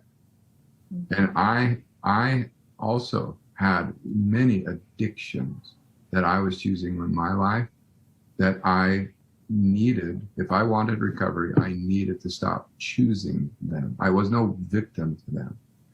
And so if you're in the other side of a relationship where you're saying my spouse is addicted to X or Y, and you are viewing that and saying that in the sense of my poor spouse, I want to support my spouse, you are enabling your spouse. Mm-hmm. You're pouring gasoline on a fire. And the best thing, the most honest thing and most loving thing you can do for your spouse is to reflect truth as to what they're really choosing. So what do you think about that feedback from Kevin on addiction? Yeah, I mean, it sounds like they're really going down a path of just all psychology is bunk. Diagnoses are just excuses. And we do live in a current cultural climate where this is actually very prevalent. I'm very concerned, right? I mean, we saw this with the vaccines. We see this with a lot of things, that people just, for whatever reasons, are distrusting experts and medical professionals and mental health professionals. And of course, those professions do make mistakes. None of our fields have evolved without mistakes. But we're also kind of set up by the scientific method and everything to correct those mistakes over time. And again, those governing bodies with much diversity, many people involved, to make sure that mistakes over time get corrected. And we're offering some of the best mental health and physical health treatment plans that we've ever had in the world, in the current time we live in. So that's very problematic to me. And again, I see like sprinkles of truth in ways that are just used to then either weaponize or to uneducate people or misinform people about certain aspects of addiction. Addiction is very complicated. We've had podcasts on this. We could spend 3 hours on trying to understand even the term addiction. The terms around substance dependence is really where most of that addiction language has come from. It's been co-opted by those professionals who believe in sex addiction and want to apply the word addiction to a lot of other things. And I think that term is just used incorrectly often.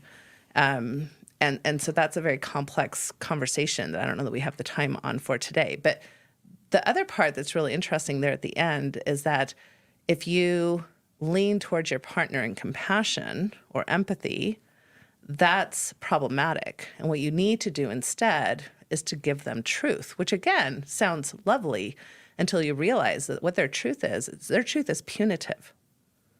You see that in the examples of what they did with their children. So truth is, you're not behaving the way I want you to behave. You're doing something wrong or incorrect. You need to get aligned with my truth. And until you do, there will be severe consequences. That's really what this is talking about. But it's just so flowery and so beautiful and so pretty how they've presented it. Yeah.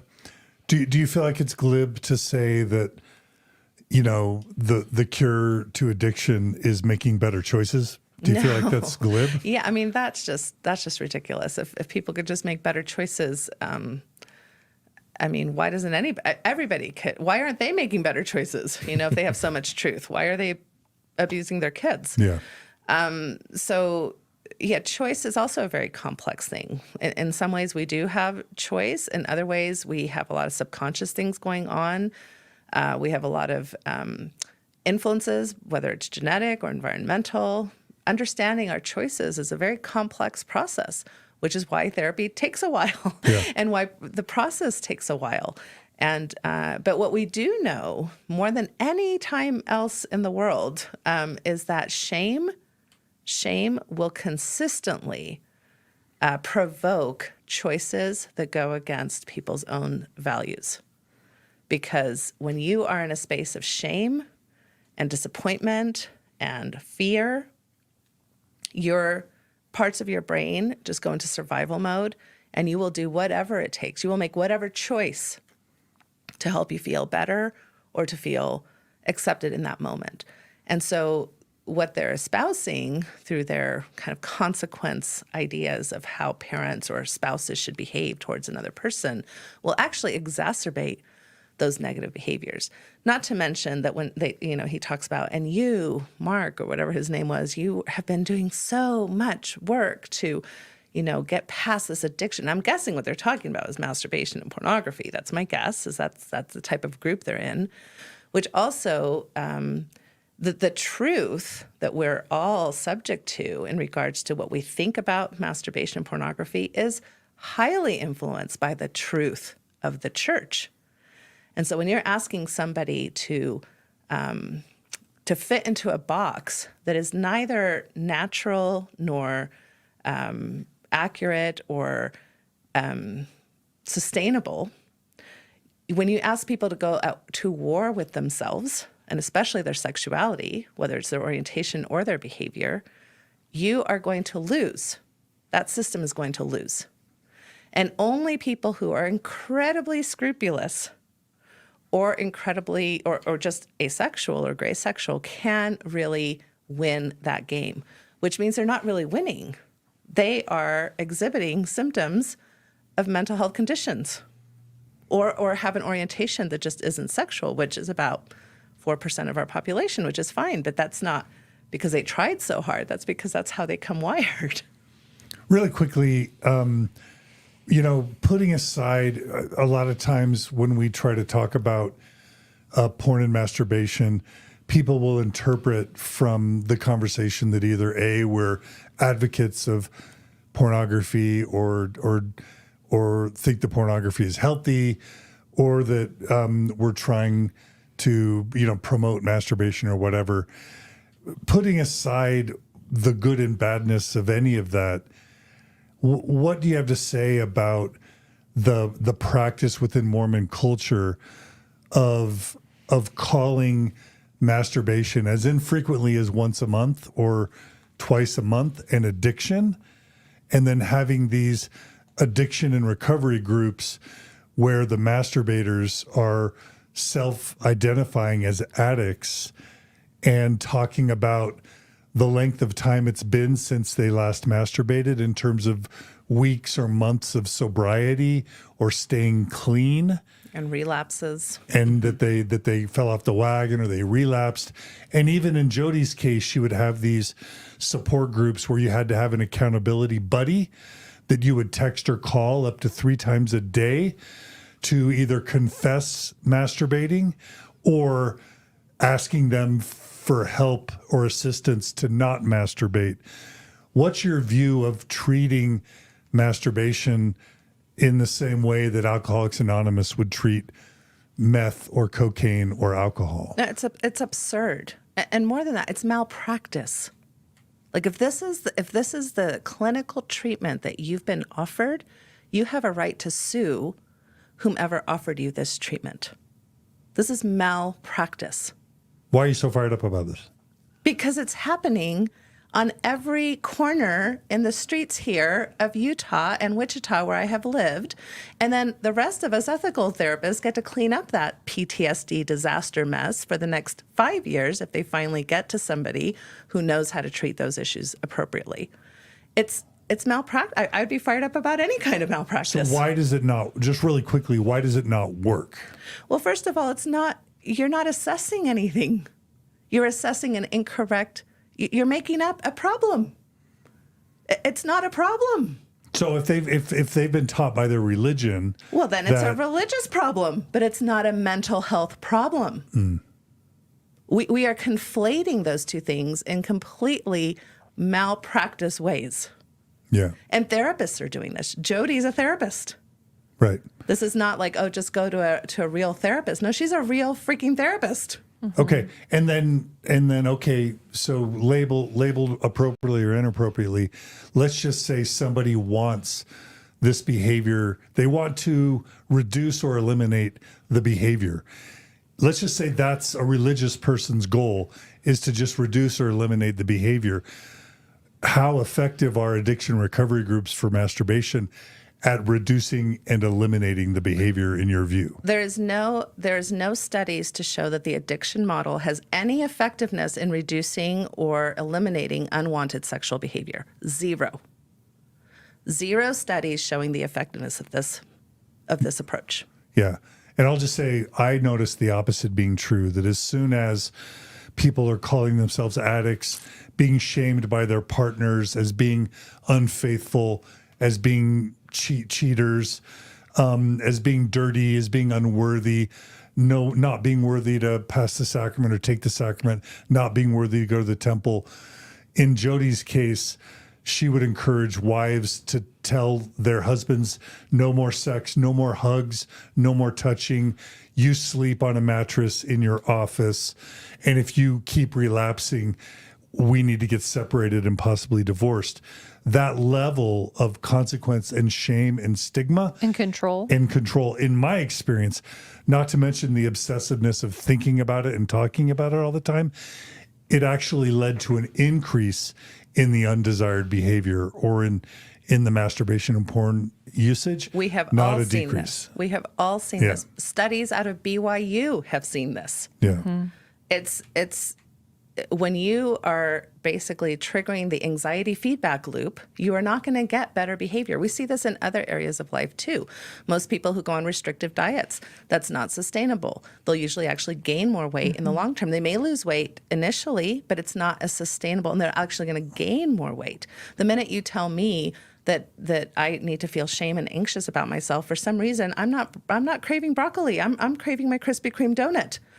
There's when you're activating the nervous system in a way that's causing anxiety, fear, shame, trauma, you're not going to get people, settling into their behaviors and their values aligning. Yeah. Yeah. And it just so people know, this isn't a Jodi Hildebrandt problem. Every Mormon church, ward, or congregation in the United States, as I understand it, has an addiction recovery group that's modeled after Alcoholics Anonymous 12-step program. And bishops, Mormon bishops across the world, are referring their masturbating teens and their masturbating adults to these addiction recovery groups where they're encouraged to speak about their addiction, with a support group. Yes. Usually led by volunteer senior couples that have no mental health training at all. Well, and that's, quite frankly, that's a critique we could give to all of the support groups out there, from AA to NA to SA.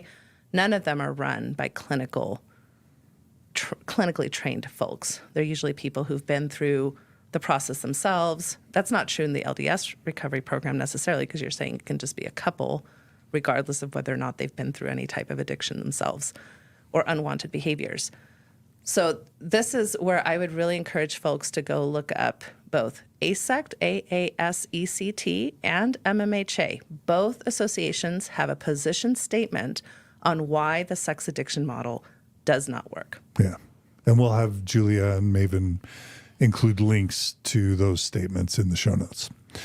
Okay. So, so just if you're a faithful Orthodox believing Mormon, we're just telling you that if your desire is to reduce masturbation and pornography, these addiction recovery programs for porn and masturbation, in our experience, and that's with thousands of people we've interacted with, it makes the problem worse. So just remember that it's the wrong approach. Okay, let's go ahead and switch to parenting now, and let's hear what Ruby has to say about parenting.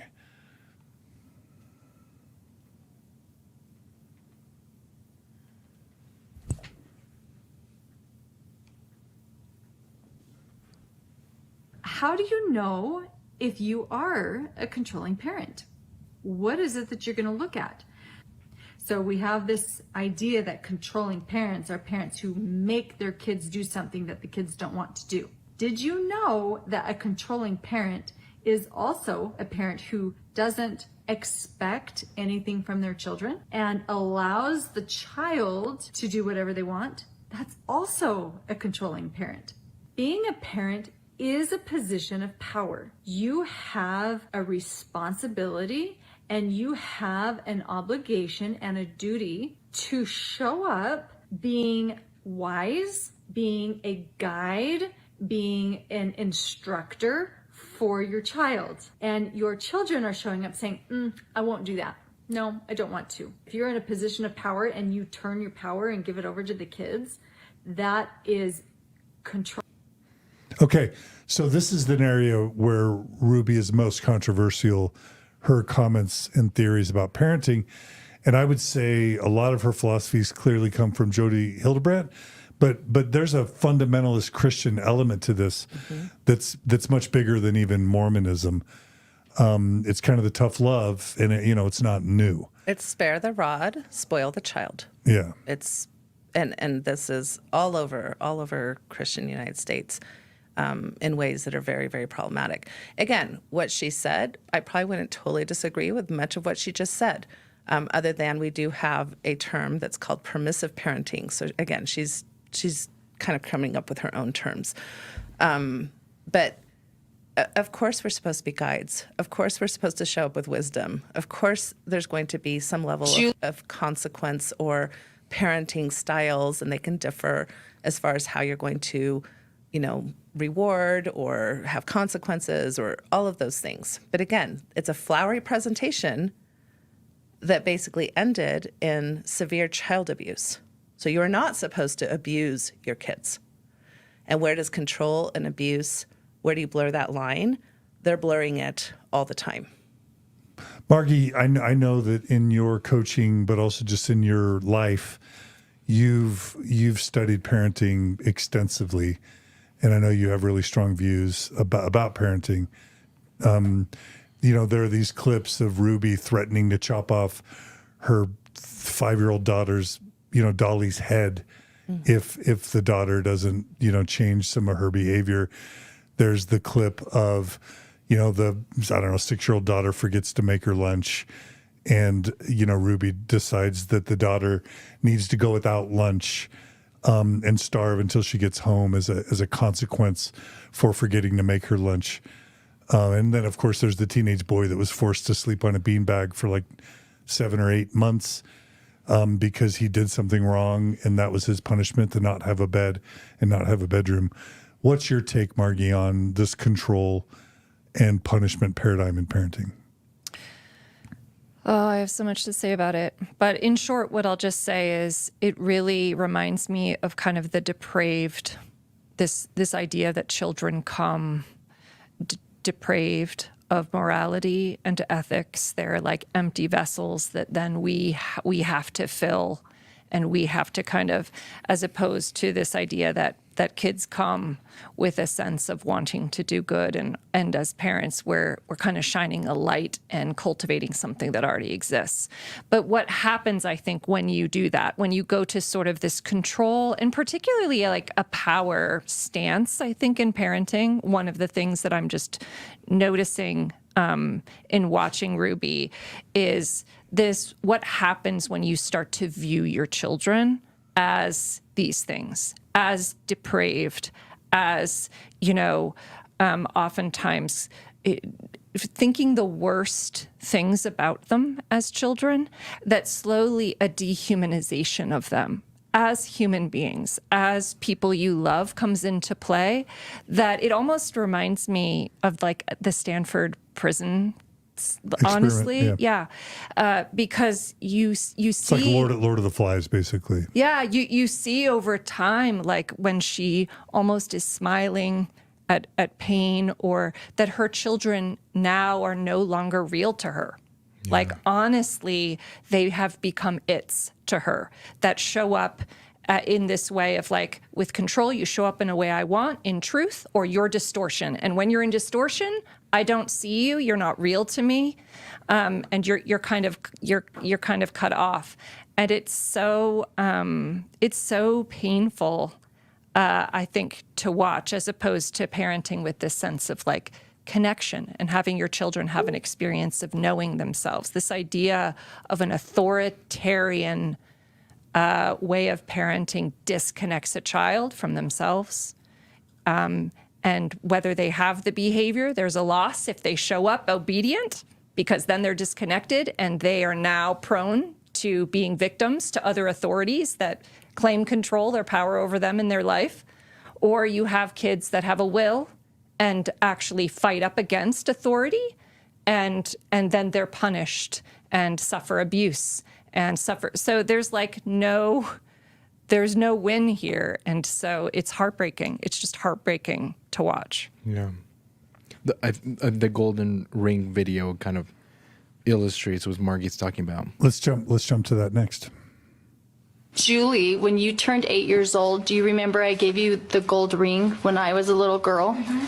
And you grew out of it because it doesn't fit you anymore. But I just enjoyed seeing it on your hand so much. Every day when I would see it on your hand, I would remember that you really are precious and that you really are a jewel, and it would remind me to treat you with a lot of respect and love. And so really that ring is for me. So when I see you wear it, it reminds me of yourself. To treat you with love and to remember just how precious you are. Okay. Some people thought that it was disturbing that, her mentioning that she needed that ring to remind her that she needed to treat her kid right. Yeah. Yeah, I mean, I would really encourage people to go look up the circumplex model. Again, something you can easily Google. What I love about that model is that it gives you some parameters about healthy family systems versus non-healthy family systems. There's not just one way to be a healthy family system. There are parents who are maybe going to show up a little bit more authoritarian than democratic. That doesn't necessarily mean that you're abusive, but when you get to rigidity, when you get to inflexibility, when you get to loyalty tests, that the only way to be the correct child is basically to be, an image of myself and what I think is right and true, that's where you start getting into problematic parenting behaviors. And what I want to say about all of this things to do with parenting, it has grossly ignored mental health of children. Right. So in other videos, I've seen like this egregious behavior, like the Santa Claus clip, right, where we're not going to allow our 8-year-old and our 10-year-old to have Christmas this year because of egregious behavior. And we see a lot of folks now starting to speak up just from the ADHD community of how even school systems would punish ADHD kids by keeping them in from recess. Probably the thing that an ADHD kid needs the most in order to regulate and in order to sit still in an environment that they're wiring is not really meant to learn in that environment, but because we didn't have understanding of that mental health issue, we forced so many people to stay in for recess, which actually is now actually linked to PTSD traits of ADHD kids. So we don't know if these kids are on the spectrum. We don't know if they've got ADHD. We don't know if they're clinically depressed. We don't know if there's been PTSD, which I think there has, and how that is showing up in their behaviors. And usually kids will go right into fight, flight, freeze responses, and some of that is fight that is seen as rebelliousness is really just a way to try to survive the system that they're in. The freeze is oftentimes more rewarded by parents because then a kid is just quiet. But a quiet kid doesn't mean that it's a healthy kid. Mm-hmm. So true. One last thing that I'm just noticing in the videos, and this ties back to a good therapist, I feel like too, is this idea that in that clip and in other clips that I've seen with Ruby with her kids, is this idea of her children don't even exist on screen. It's like that clip was just supposedly about that child, and all of a sudden it becomes about Ruby's experience, what that means to Ruby. And this happens a lot with Jodi too. Jodi will be and then all of a sudden it's all about Jodi. It's not even about, it's more about their emotional experience is reality. It is the one reality. And anyone else in the frame or who happens to be involved are not, they're either not real, meaning their emotions are not explored. And in that way, they don't exist. And to me, that is deeply, deeply problematic for a therapist that exists that way with a client. It's also deeply problematic in a parent-child relationship. If the parent literally is sucking all the oxygen out of a relationship and they're the only ones whose experience is real. Yeah. Did you want to add something to that, Gerardo? Okay. Yeah. It's deeply problematic. I've had several people, we could probably do a full episode or a full season on just the exploitation of the Franke children as it relates to their YouTube channel. But I had one person write to me that they were a wilderness camp counselor when, to the son of the Franke. So the Frankes sent one of their sons to a wilderness, disciplinary survival kind of camp. And when the son had graduated from the camp after I don't know how many months of being there, according to the counselor that oversaw the son, when Ruby showed up, all she wanted to do, instead of celebrate her son, spend time with her son, get to understand what the son gained from the program, she wanted to film the whole thing for social media purposes, and did, and even violated the privacy of the other participants in the camp by filming them, and their faces showed up on the YouTube videos without their consent. I don't mean to just kind of be picking on her, but it just shows the dehumanization of not only her children, but anyone who got in the way of her camera, basically. Yeah. And then another story was just someone who was in a high school musical with one of her daughters or sons, and all she wanted to do was to get good footage for her YouTube channel instead of just enjoy the performance of her child and of all the other students, that were performing. So this point of dehumanizing her own children, I think, is a really important one to highlight. And, I guess anyone who does social media has to think about the ethics of, what the impact on family members are. And Margie and I have these discussions all the time as it relates to our marriage and to our own kids. And it's tricky. So let's go ahead and go to the next clip about parenting, where Jodi talks about children acting out. So many of us that are parents, it's like, I don't want to have to track them down. I don't want to have to just, take everything away from them. And it's like, you're not taking things away from them. What you're doing is you've handed them things that they're not managing. And so it's your job to make sure that the first thing they manage is themselves. Like, they understand how to manage themselves. They know how to be responsible for themselves. They know how to not blame. They know how to get curious, which means humble. They know how to ask questions. They know how to say, that doesn't feel right. Can you help me understand? They know how to do all that. And when you give them activities or you give them opportunities that they engage in where they can't manage themselves, they're only going to become more and more unmanageable inside of these activities. Any thoughts on that clip? So many thoughts. Again, there's sprinkles of truth in there, but again, the thing that comes up with humility, her value of humility, to me, that's very clearly translated to, you need to submit your power to me. That's how she's defining humility. So if a child doesn't agree or, has a different idea, then that's, you're now breaking one of those 3 principles, right, that she has. We know a lot about parenting, and kids do need limits. Kids do need some level of management that should be developmentally thought through. Like a 4-year-old is definitely going to need different management than a 17-year-old who developmentally needs a lot more personal autonomy and privacy and even decision-making rights. When she's talking about, we give these things to have them manage them, I can see that from maybe like a Wii, or like video game, or even sometimes a cell phone or things like that. But a bed, like you can't, adopt kids or foster kids if you can't prove that you have a bed for them. That is not something that they need to manage. Mm-hmm. That is a given in regards to having appropriate care for a child, like shelter, food, clothing. Those are not things that you're helping them manage. That is your responsibility as an adult, as a grown-ass parent, to offer to your children.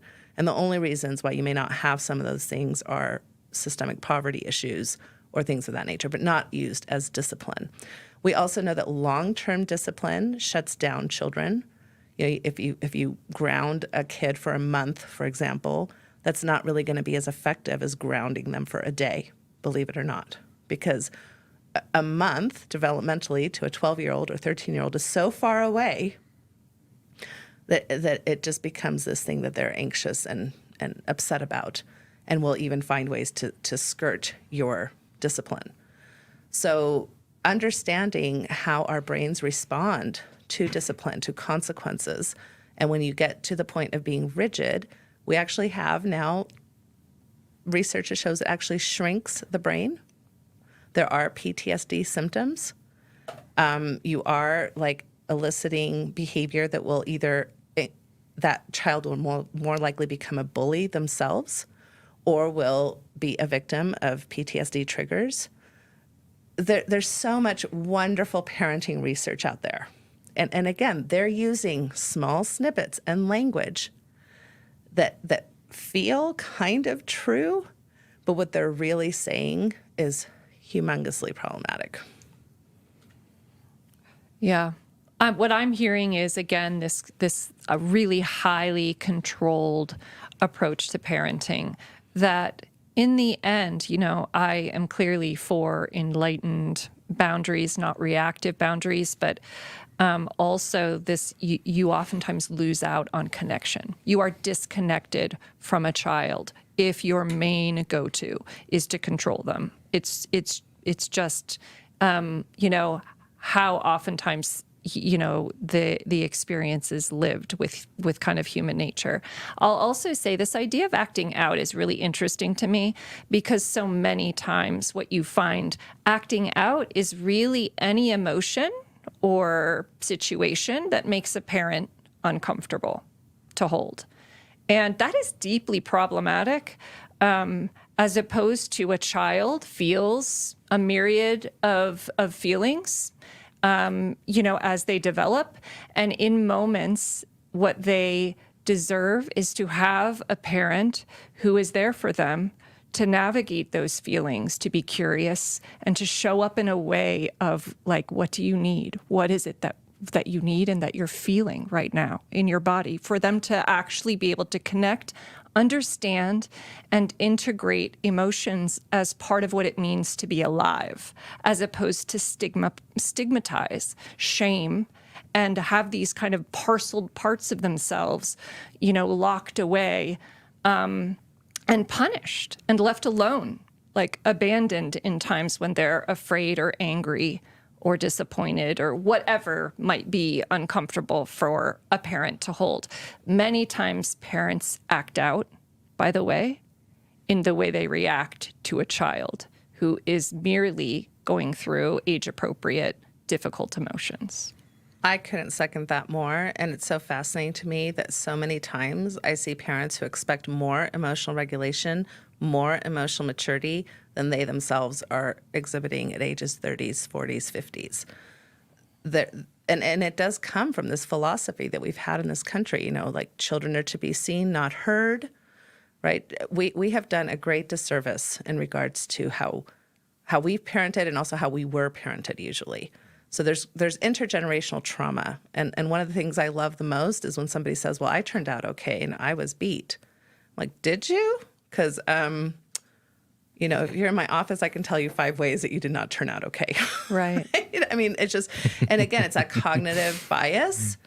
And we also need to remember the incredible power of self-fulfilling prophecies, which to me, that's almost a wrong term.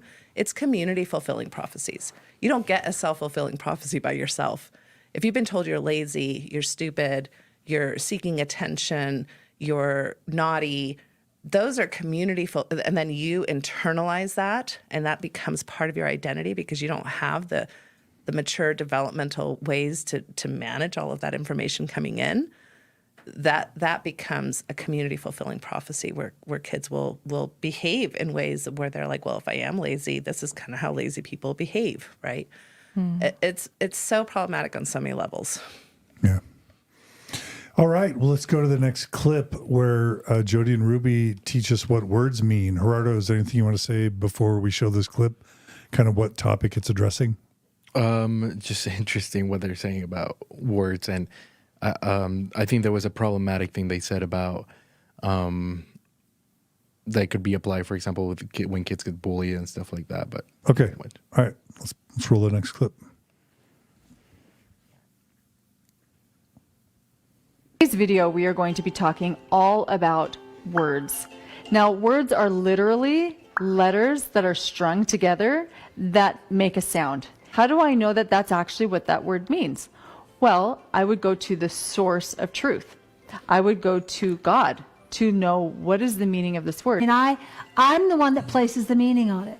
Children today are communicating in a different way, using different meanings, because we live in a world that's pushing this safetyism. And so children are being taught that words really do hurt you. Words really do harm you. And so that's the belief that's being pushed today. Yeah. Hang out with a child for a little bit who has a cell phone. They're going to be using all kinds of acronyms. Yes. Like Yes. LOL, TBH. I had to look that one up. To be honest. FOMO. I didn't know what that was. FOMO. NOYB. None of your business. Yeah. With a smiley face. So, Margie, you had a head palm moment. What were you thinking? No, I'm a little bit speechless. I'm sorry about Safetyism? About that whole conversation, especially coming from this place where they're using truth so liberally and without any sense of like what they're talking about, So, yeah.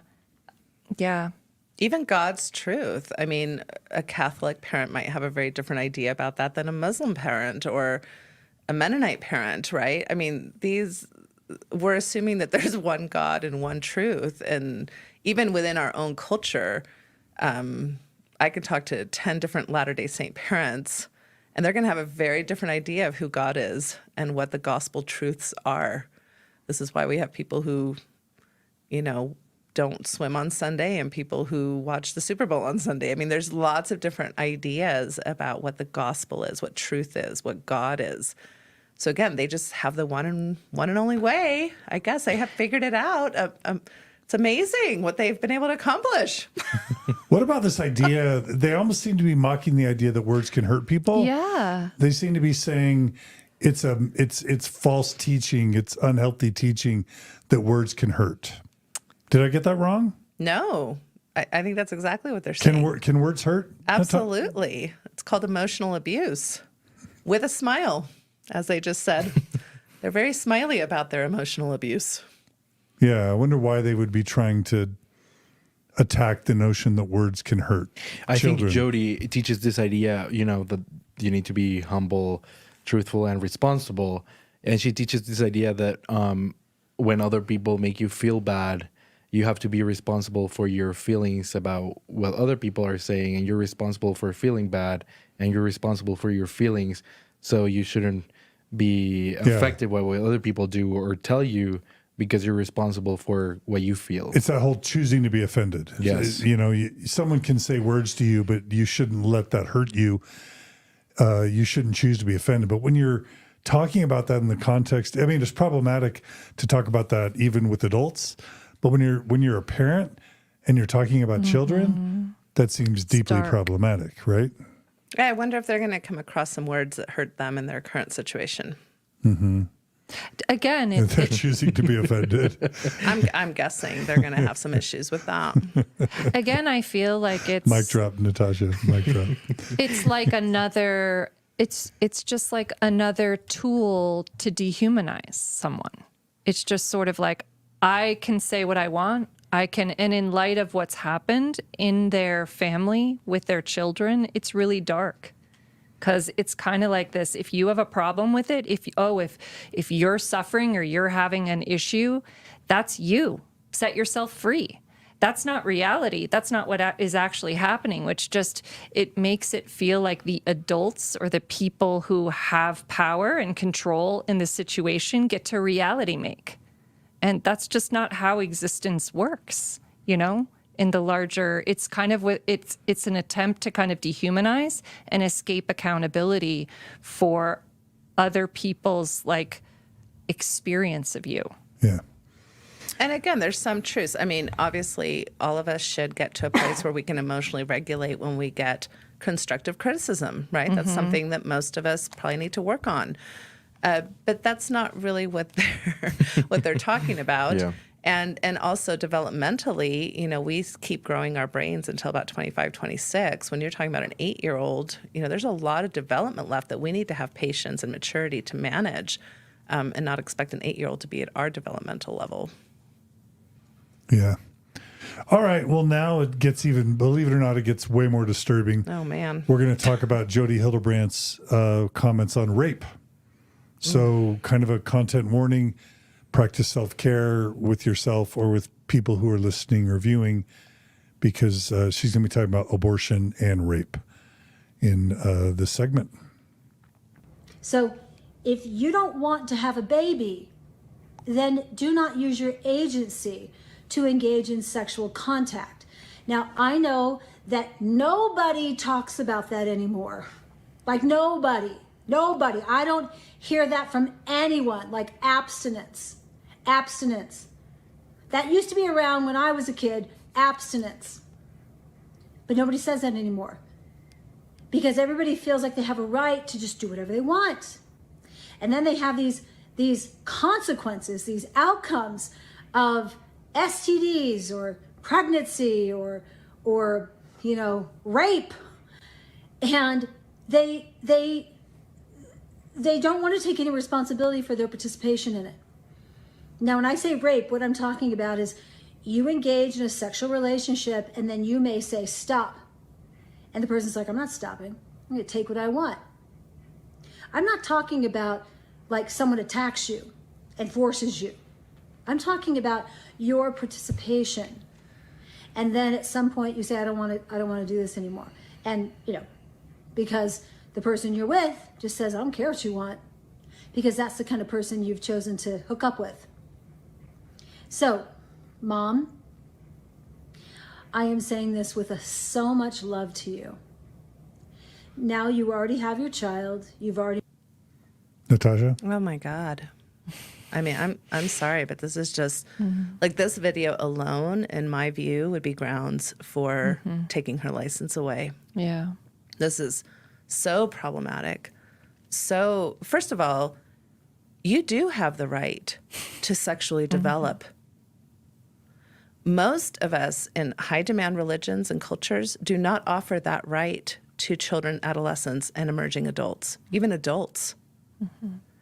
That's an ethical reality. I mean, I am trained to value folks' religious values, and in a session I will do that. That does not stop me from advocating against religious practices that actually go against normative, healthy human sexual development. So your children do have a right to sexually develop. And there's lots of research and lists even that you can go find about what is appropriate sexual development at the age of 8, at the age of 10, at the age of 13, at the age of 19. So that is a right that is espoused by the World Health Organization and the World Association for Sexual Health. Those are rights that you are taking away oftentimes.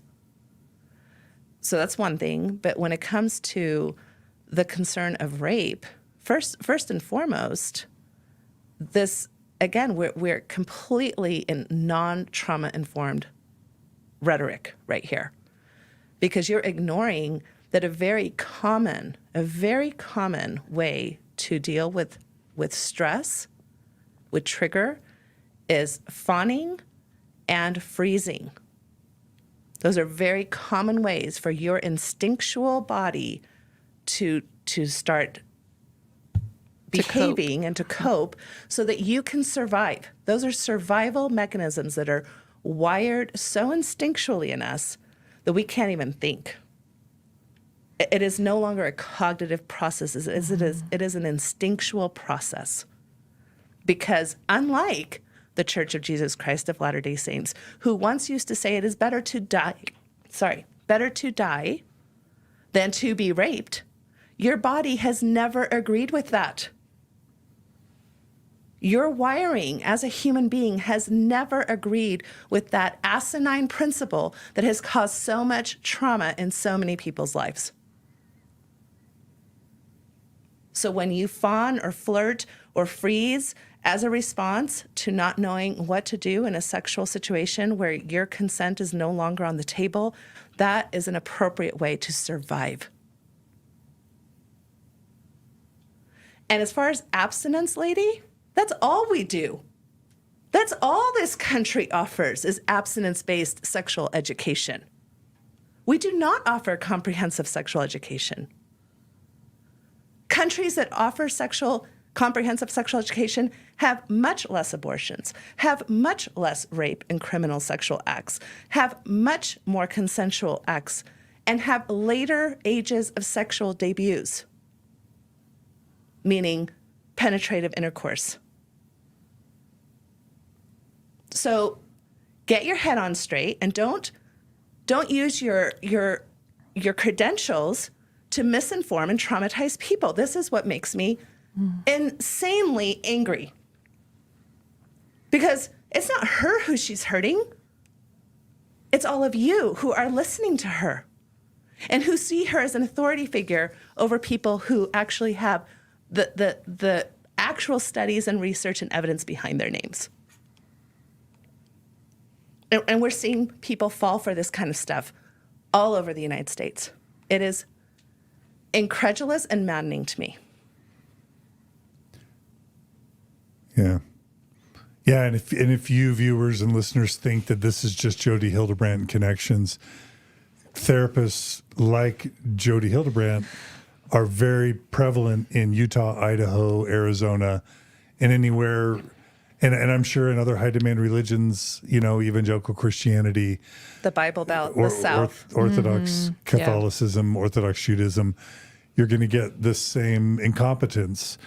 And Natasha, I just have to say, I had this feeling when you were speaking so educatedly and passionately and with so much authority.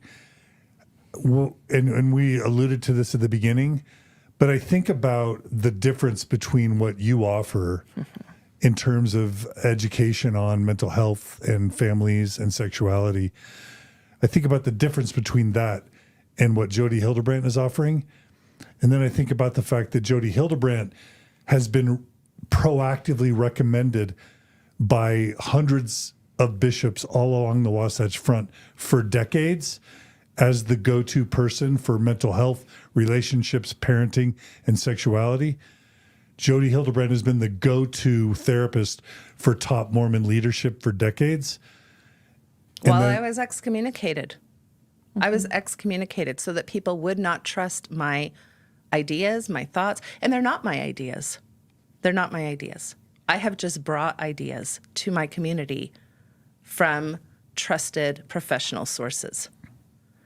And if you think that I can get a 2 million following or that I can charge what some of these people are charging, no, it's very difficult.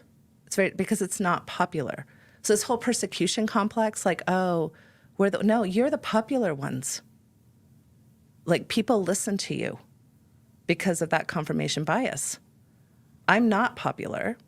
This is hard stuff. What I teach is difficult because it does go against sometimes people's beliefs or people's traditions or people's ideas of, and when it comes to our kids, you're enacting the biggest fear of all, right? All of us, even I think most what I would consider abusive parents are in a lot of ways trying to protect their children. Like, this hurts me more than it hurts you is kind of a philosophy. And that can go awry in some really awful ways, like we've seen here.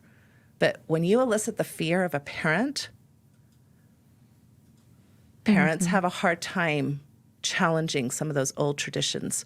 One of my favorite, if we're going to get Mormon, one of my favorite scriptures in the Book of Mormon is stop your father's shitty traditions. That's the Natasha Helfer version, not the New James version or whatever version the Book of Mormon is in. But that's actually a very wise scripture. Do not continue traditions that we know harm. And it can also be very painful to look at yourself as a harmful parent. Most of us want to think of ourselves as good parents. We love our children. You hear that all the time from this Ruby, right? That she loves her children. She wants to do what's best for them. I think in some ways that's sincere. There's probably some sincerity in there. But it's difficult then to look at yourself in the face, which is the accountability that they're telling everybody else to do, and to say, this isn't working. I'm actually possibly harming my child. That takes humility. That takes more than just listening to one influencer. That takes being able to look at a variety of resources. What do a variety of resources say about this? How do I trust a variety of ideas? That's going to be much more beneficial than trusting one person, one idea of God, one religion. Yeah. Yeah, and I just think it's a travesty that the Mormon Church had you as an asset with so much expertise, so much experience, so much knowledge and wisdom, and the Mormon Church leaders chose to excommunicate you, to silence you, to discredit you. And for decades, Jodi Hildebrandt has been allowed to run amok without any, that we know of, consequence from the Mormon Church. It's just bewildering and deeply saddening for someone like me who cares about the Mormon people, like I'm sure you do too. I care deeply about the Mormon people, about the Latter-day Saint people, about however they want to be termed. But this is happening at much lower levels of maybe, what do I want to say, intensity at every sex addiction center we have here in Utah, which the church refers to. That's why I'm saying this is a systemic problem. And people are taught to trust their church leaders and trust their version of God and their current doctrinal interpretations that is not leading to relational health.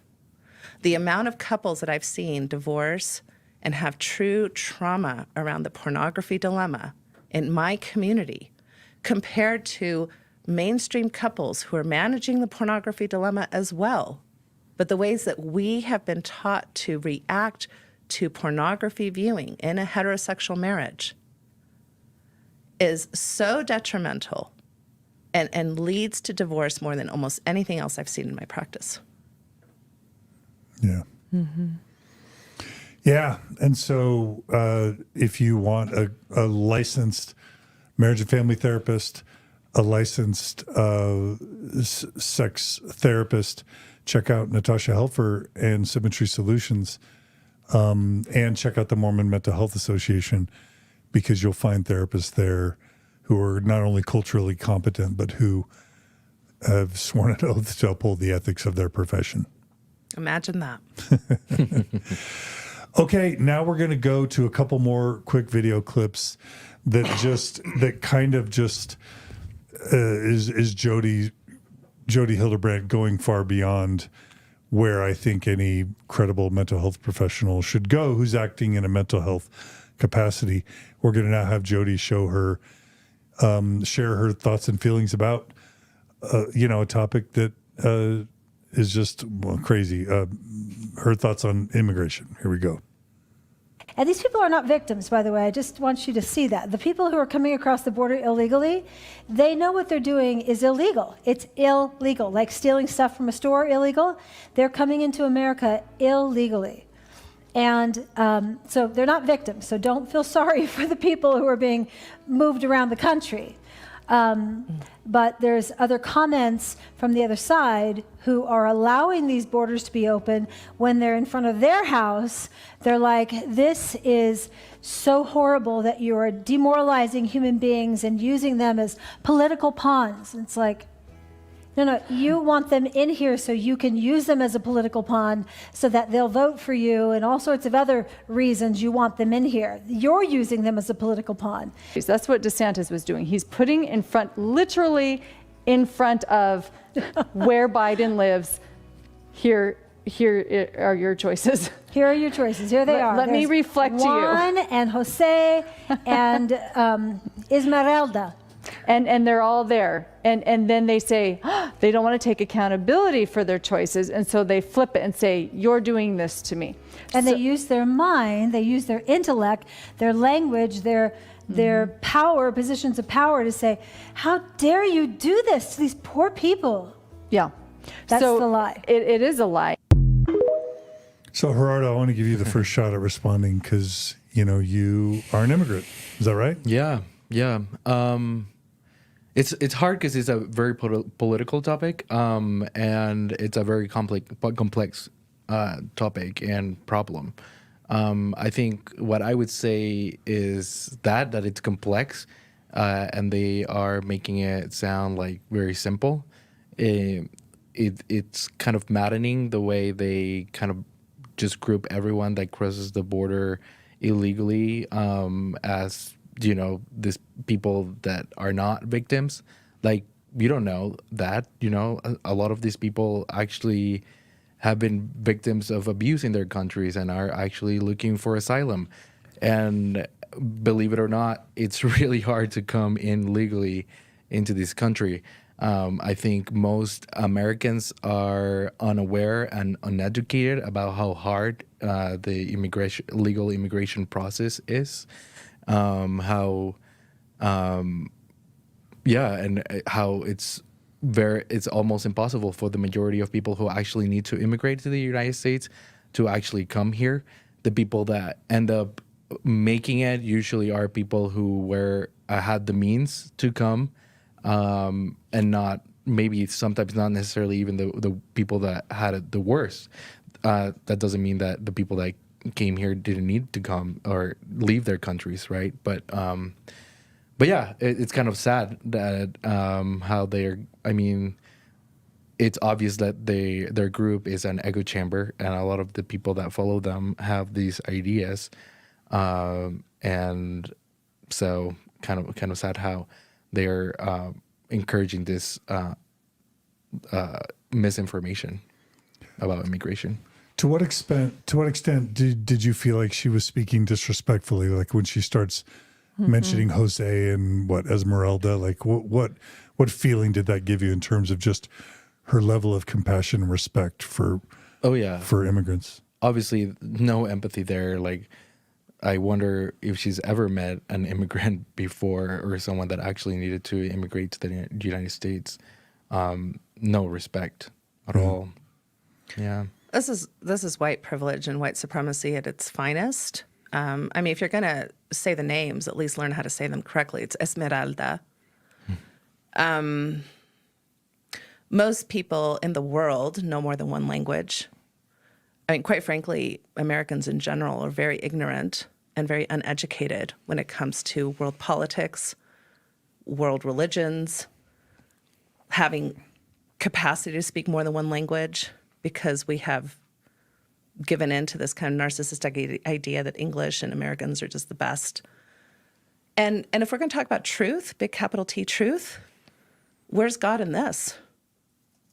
Where in the New Testament or in scriptures can you show me anything that supports this kind of idea, where it isn't more the likelihood that we're being taught to bring in those who are suffering and those who are refugees and those who are, I mean, Christ was a refugee. So this is what boggles the mind when people get so self-righteous and use their religion to basically discriminate. I'm like, with what authority? And then the legal argument. I don't care if it's legal. I care if it's ethical. We've had tons of legalities. It was legal to kill Mormons. It was legal to keep people from marrying a black person from a white person. We've had all kinds of legal things that need to be checked. Slavery was legal. Slavery was legal. Yeah. I could care less about what's currently legal. We need to be having a conversation about what's ethical. And do our laws reflect our current values and ethics? So this whole legal argument to me is just silly. It's just an excuse. I mean, it's important to obey the law. Of course. Yeah. But it's not an ethical argument for why we should or should not have compassion for immigrants. Yeah. And you tell me the minute that your children are starving, not because it's self-placed, but actually starving, you tell me the minute that your family is in danger, and you tell me what you wouldn't be willing to do to survive or to thrive as a family unit. Mm-hmm. So it just lacks all kinds of Christian compassion, what I consider Christianity to be. I don't recognize American Christianity anymore, as far as, what we're spouting in so many of these circles. Yeah. It's anti-Christian. Mm-hmm. And oddly, the Mormon church of all churches tends to be very pro-immigrant, generally speaking. Gerardo, have you had a different experience there? Not the rank and file. I mean, the church itself, the leadership. It's complicated. Okay. Because there was a time when the church obviously encouraged people to come to Zion, right? And Europeans were coming here, and the church liked that. But when the church started expanding into Latin America, then all of a sudden it kind of stopped, and there was a prophet who said, "Oh, never mind, Zion is in your own country. Stop coming here. Don't gather here anymore." So, yeah, it's kind of complex. But as far as they don't prevent people who are undocumented to get baptized into the church, right? And they allow them to serve missions. They allow them to serve in leadership, and they don't count that as against their worthiness. I mean, that's a positive. Yeah. Yeah. Really quickly, Natasha, what about this idea, they're putting themselves forward as mental health professionals. What about the ethics of being so clearly politically partisan on such a polarizing issue in such a disrespectful way in the capacity as someone presenting as a mental health professional? Yeah, that's obviously very tricky, because I know I take polarizing political stances when it comes to healthy sexuality, because I play a role as an advocate, right? But as a therapist in a therapy space, that is not to be had. You are not supposed to be, eliciting your own views or values or belief systems onto the people that are in session with you. Yeah, the language I remember sort of conceptualizing is, you put your mental health professional hat on, you're avoiding political discourse, you're avoiding polarizing or offensive language. You're all about the client, and you're client focused, and you're about helping them become empowered and develop insight. It's not about you. And then if you're gonna get political, you take off your mental health professional hat and you put on your hat of internet, spokesperson. Now, it's a little bit complicated because many of the mental health professional ethical codes actually include advocacy, public advocacy, as part of your ethical code. But that would be empirically based advocacy and mental health advocacy, not blind, gross, ignorant discrimination. In fact, and partisanship. It's in the ethical code not to be discriminating, to not discriminate That's against right. all kinds of folks, including socioeconomic status, including immigrant status, including race, gender, including poverty, sexual orientation, all of those things. gender identity. And again, going back to the medical model, a doctor cannot turn away somebody from a medical needed event because they're an immigrant. They can't say, oh, I have this belief and therefore I can't. No, you need to follow the medical model that anybody who walks into that room, including a criminal, right, who just shot somebody or something. We see this in ER shows all the time, that everybody gets treatment. That's ethically humane, right? And so that's no different in mental health treatment. And yet, how is a therapist like this going to sit with a refugee family? I mean, I wouldn't want her to sit with a refugee family. I wouldn't want her to be licensed because she can't. She can't sit with a refugee family and understand their needs and have compassion. She's pretty much just stating it. Yeah. Yeah. Okay. All right. So now we're getting to maybe some of the most disturbing and unethical clips of all, believe it or not. It actually might get a little bit worse. This next clip is Jodi talking about same-sex sexuality or kind of the LGBT population. So let's roll that clip. Okay, I fear that he may have become corrupted, particularly the app TikTok that I hear from other women in my church is propagating homosexual lifestyle. Yes, that's true. It is. I hold myself partly to blame for this, as I allowed him free access to his smartphone since age 15. Oh, Mom. So you said I feel partly to blame. This isn't about blame. Blame's not going to help you. You are culpable. You are responsible. You put into that boy's hands something very dangerous, much more dangerous than a weapon, much more dangerous than a gun. You know, people say, well, guns kill. Well, cell phones will kill you spiritually. Natasha? Oh, you're going to me. Sorry. Because you're audibly moaning. Oh, so information, I guess, is deadly. That's really what she's saying. She would rather have her children conform to her beliefs with a gun toting, I don't know, holster than to offer information. This idea that the internet, I mean, yes, of course, the internet, there's a lot of information on there. There's a lot of information that makes parents uncomfortable, sexually explicit materials, different ideologies, all kinds of things. But to think that you're going to go through parenthood, which is until the age of 18 in today's American culture, without handing your child a cell phone or having any access to the internet, and then they're going to somehow magically know how to manage all of that when they turn 19 and leave your home. Or 18. Is just ridiculous. Yeah. Right? This idea that we can protect our children from information. You cannot protect your children from information. And she's right. Today, more than ever, all the information is out there. But you can manage. You can role model information. You can teach your own values as a parent. And yeah, if you're going to have discriminatory, racist, homophobic, transphobic beliefs, And you may pass those along to your children, which is tragic in my perspective.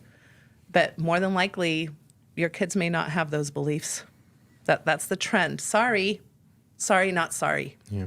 Does anybody note the irony of prominent social media influencers with millions of subscribers decrying the influence of social media on children as they're parading their children around on their social media accounts? Does anybody note that irony at all? Is that just me? That was bizarre. Yeah. Let's go to the next clip and then we'll talk more about the LGBT stuff. It gets worse. Is your husband upset? Are you upset? Yes, you are. It's not just about that he's made this declaration. It's also that you've been being lied to. Your hard-earned, the evidence of how you've been taking care of him, like the money you've spent, the roof over his head, the work that both of you've done to give him the things that will make his life comfortable. He has exploited all of those things. And he has been going places that are very dangerous and destructive to his little soul. Now, if he's an adult or when he becomes adult and he chooses to behave in whatever lifestyle he chooses to behave in, that is absolutely his agency to do so. However, when he's a child, when he's inside your home, and if he's in your home until he's 27, whenever he is in your home, he is to abide and be obedient by your rules in your home, by your expectations in your home. You are the guardian of your home. You are the gatekeeper of your home. And your son and your other son are to follow what it is that you ask them to do inside your home. Your job is to guide them in principles of truth. And your responsibility is to be really clear about principles of truth. And it sounds like you have thought you were teaching principles by going to church. I don't know what the rest of your life is like. I don't know how connected you guys are. I don't know if you talk about truth. I don't know if you talk about response. I don't know all the details. And it sounds like there hasn't been a lot of that kind of discussion. And if there has, good for you. This young man has just chosen to be defiant. And in today's world, people would hear that and say, well, you can't say he's being defiant. This is just who he is. And the truth is that that's not who he is. There's not a soul on the planet that was born towards something that violates principles of truth. So none of us are born to kill. None of us are born to be attracted to animals. We're not attracted to want to be sexual with the earth. And we're not drawn, if you will, to the same gender. Now, can we override that? Yeah, we can. And it's called lust. I can lust after anything. And lust is inside marriages between men and women. Lust is inside marriages between men and women and women. I mean, I call it marriage because now it's legal on the planet to be married. People can be lustful with animals. They can be lustful with inanimate objects. You can lust after anything. It's a form of selfishness and aggression and hatred. Hatred primarily towards myself, and then secondly towards other people that are out on the planet. And people can change. I know many people who have been caught up in this world, who have been deceived and gone into massive distortion, and were lusting inside the homosexual world, the transvestite world, and they have said, you know what, I don't want to live like this anymore. And they use their agency to come back to truth. So your son is absolutely capable of coming back into truth. And it is going to be really important that you and your husband learn how to live principles of truth, and that you invite him through boundaries to come back to truth. So how can you do that? First of all, your husband has to stop acting out his anger. He can be angry, but he needs to. I'm going to stop it there, if that's all right. So, yeah, highly, highly disturbing and unethical rant about same-sex sexuality. I've got a lot of things I want to say, but Natasha, do you want to take the first swing? I don't even know where to start. I mean, one of the things I'll say right off the bat is your children don't owe you anything for having provided shelter, food, clothing. If you don't want to do that, don't be a parent. Let's start with the accountability there. If you chose or are a parent, those are just your responsibilities. Your children don't need to thank you for that or owe you anything for that.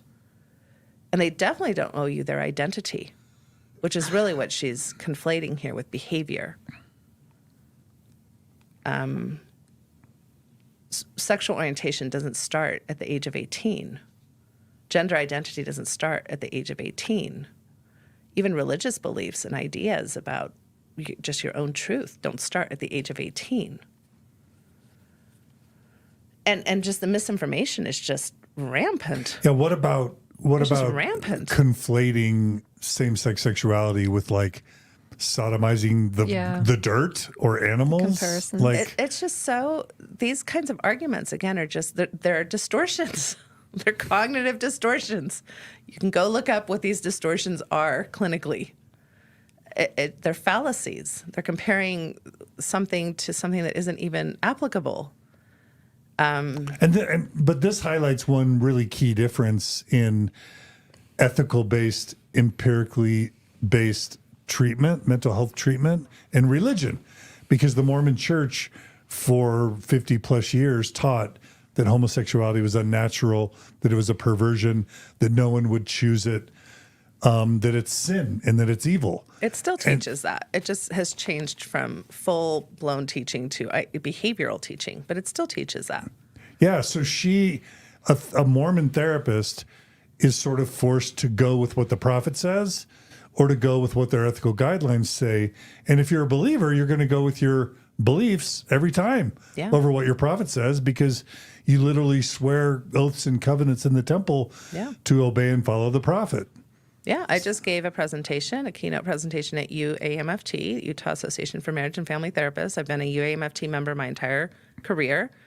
And I was bringing up these ethical considerations, and some of the comments I got from people who sat through my presentation, which I'm glad they at least sat through that discomfort, were very telling. You know, one of them was like, well, so you're telling me I can't be LDS and be a therapist. I'm not saying that. There's lots of LDS folks who are therapists, but you do need to figure out how to wrestle with this dilemma. This is a dilemma. Your church is having discriminatory misinformation spouted amongst millions of members. And how are you going to manage that as a professional ethical therapist? That is a conversation that was very uncomfortable as I presented just in May. Nobody wants to look at that. Well, not nobody. Many. And her rant is particularly egregious given the LGBTQ suicide epidemic that has hit Utah and other more heavily Mormon populated states over the past 10 or 15 years. We all know that this population, highly religious, high demand religion LGBT youth, are very, very susceptible to depression and anxiety and suicidality.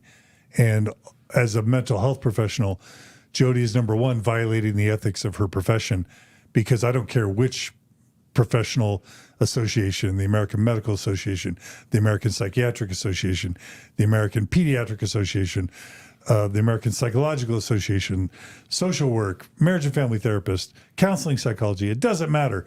They all affirm same-sex sexuality as a normal and natural variant of human behavior, not a choice, not fixable by going to Jodi's ConneXions sessions to clear your distortions and following her truth. And any attempt to try and overtly change your sexual orientation leads to depression, anxiety, and thoughts of suicide.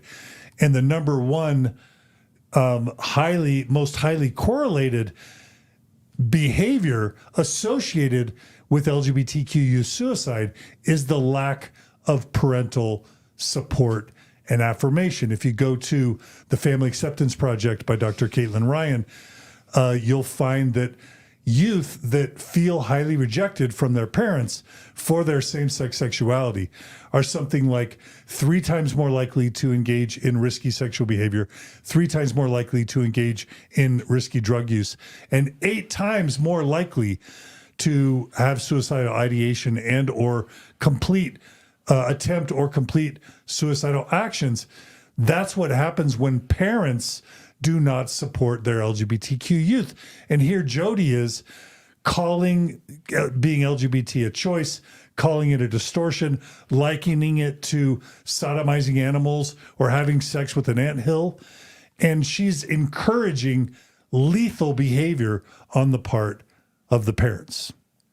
As a professed mental health professional, this is deadly. It's not just unethical. It's not just irresponsible. This is deadly advice she's giving people. Yeah, and I would just say that if you are queer and you've listened to this just because you're listening to our program, please self-care. Because even if you know that these are horrible things by a horrible person, it's still there. You still just heard it. Mm-hmm. It's still in your lived experience. Yeah.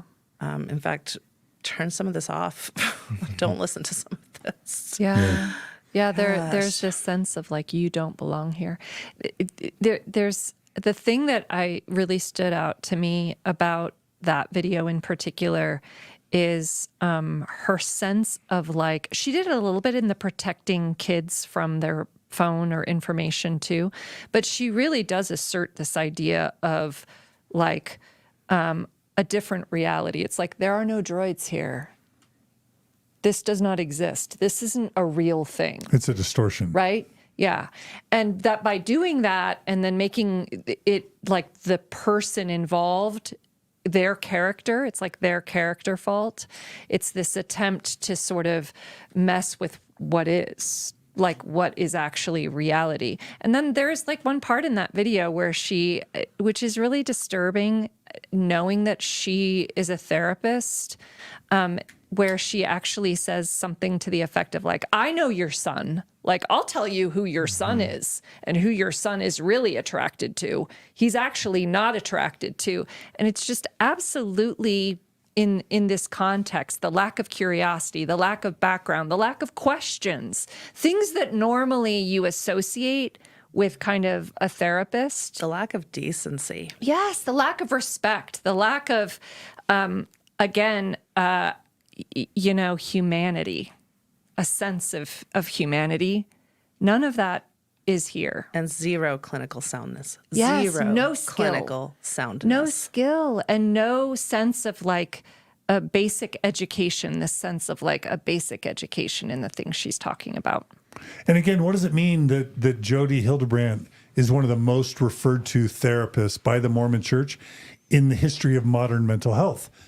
Every single person that has written me a narrative about the abuse they experienced at the hands or the mouth of Jodi Hildebrandt said that their Mormon bishop recommended them because she works with Mormon apostles and helps establish mental health policy for the Mormon Church.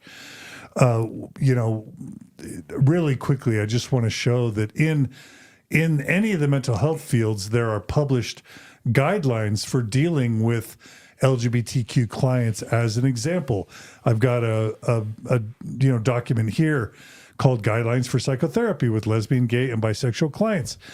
And you'll see guidelines. And, they say things like, psychologists understand that homosexuality and bisexuality are not indicative of mental illness. Psychologists are encouraged to recognize how their attitudes and knowledge about LGBT issues may be relevant to assessment and treatment and seek consultation or make appropriate referrals when indicated. Psychologists strive to understand the ways in which social stigmatization, prejudice, discrimination, and violence poses risk to the mental health and well-being of LGBTQ clients. Psychologists strive to understand how inaccurate or prejudicial views of homosexuality or bisexuality may affect the client's presentation in treatment and the therapeutic process. And it goes on and talks about how psychologists are encouraged to recognize the particular life issues or challenges that are related to the multiple and often conflicting cultural norms, values, and beliefs that LGBTQ members of racial and ethnic minorities face. Psychologists strive to understand the special problems and risks that exist for LGBTQ and youth. And finally, psychologists are encouraged to increase their knowledge and understanding of homosexuality and bisexuality through continuing education, training, supervision, and consultation. And why does Jodi Hildebrandt even need to worry about ongoing education? Because she has the truth, and she doesn't live in distortion, and she knows what the truth, capital T truth is, because her prophet, her Mormon prophet, prophets, seers, and revelators have told her the position. And that's why, again, we're beating a dead horse here. Gerardo, let's give you a chance to opine. I don't think I have much to say here. Some that he's in. Okay. Other than, it's awful, but Yeah, it's deadly. yeah. Yeah. Well, and this is something I've been preaching to therapists for decades as far as ethical presentations I've given, is that idea that you can refer to somebody else, that's not there for your bigotry. That's there for your competence, right? So like you said, I'm not competent in treating eating disorders. I would refer. But I can't be like, oh, I just don't believe homosexuals should be homosexuals, so I'm going to refer. Yeah. No, those guidelines are not there to protect you as a therapist. You as a therapist are supposed to reach the basic expectations of professional standards. And that means that you are not to discriminate against LGBTQ folks. And if you don't think that you can do that, this may not be the profession for you. This is not the profession for you. Yeah. 100%. Yeah. Well, I hate to say it, but fortunately, Jodi Hildebrandt and Ruby Franke are in jail. So, assuming that they're Hallelujah. convicted, That's my truth. I don't take joy in people's pain and suffering, but as long as they stay in jail, they won't be able to harm more people. So I hope if they're found guilty, I hope they spend a lot of time in jail.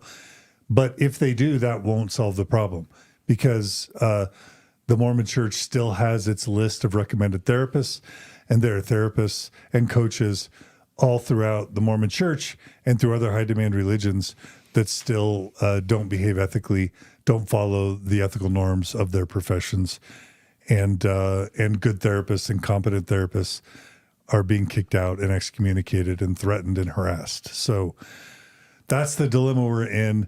Today's Mormon Stories episode has been to at least shine a spotlight on it. We really appreciate the 3,500 people that have been joining us throughout this live stream. We have more to cover on this.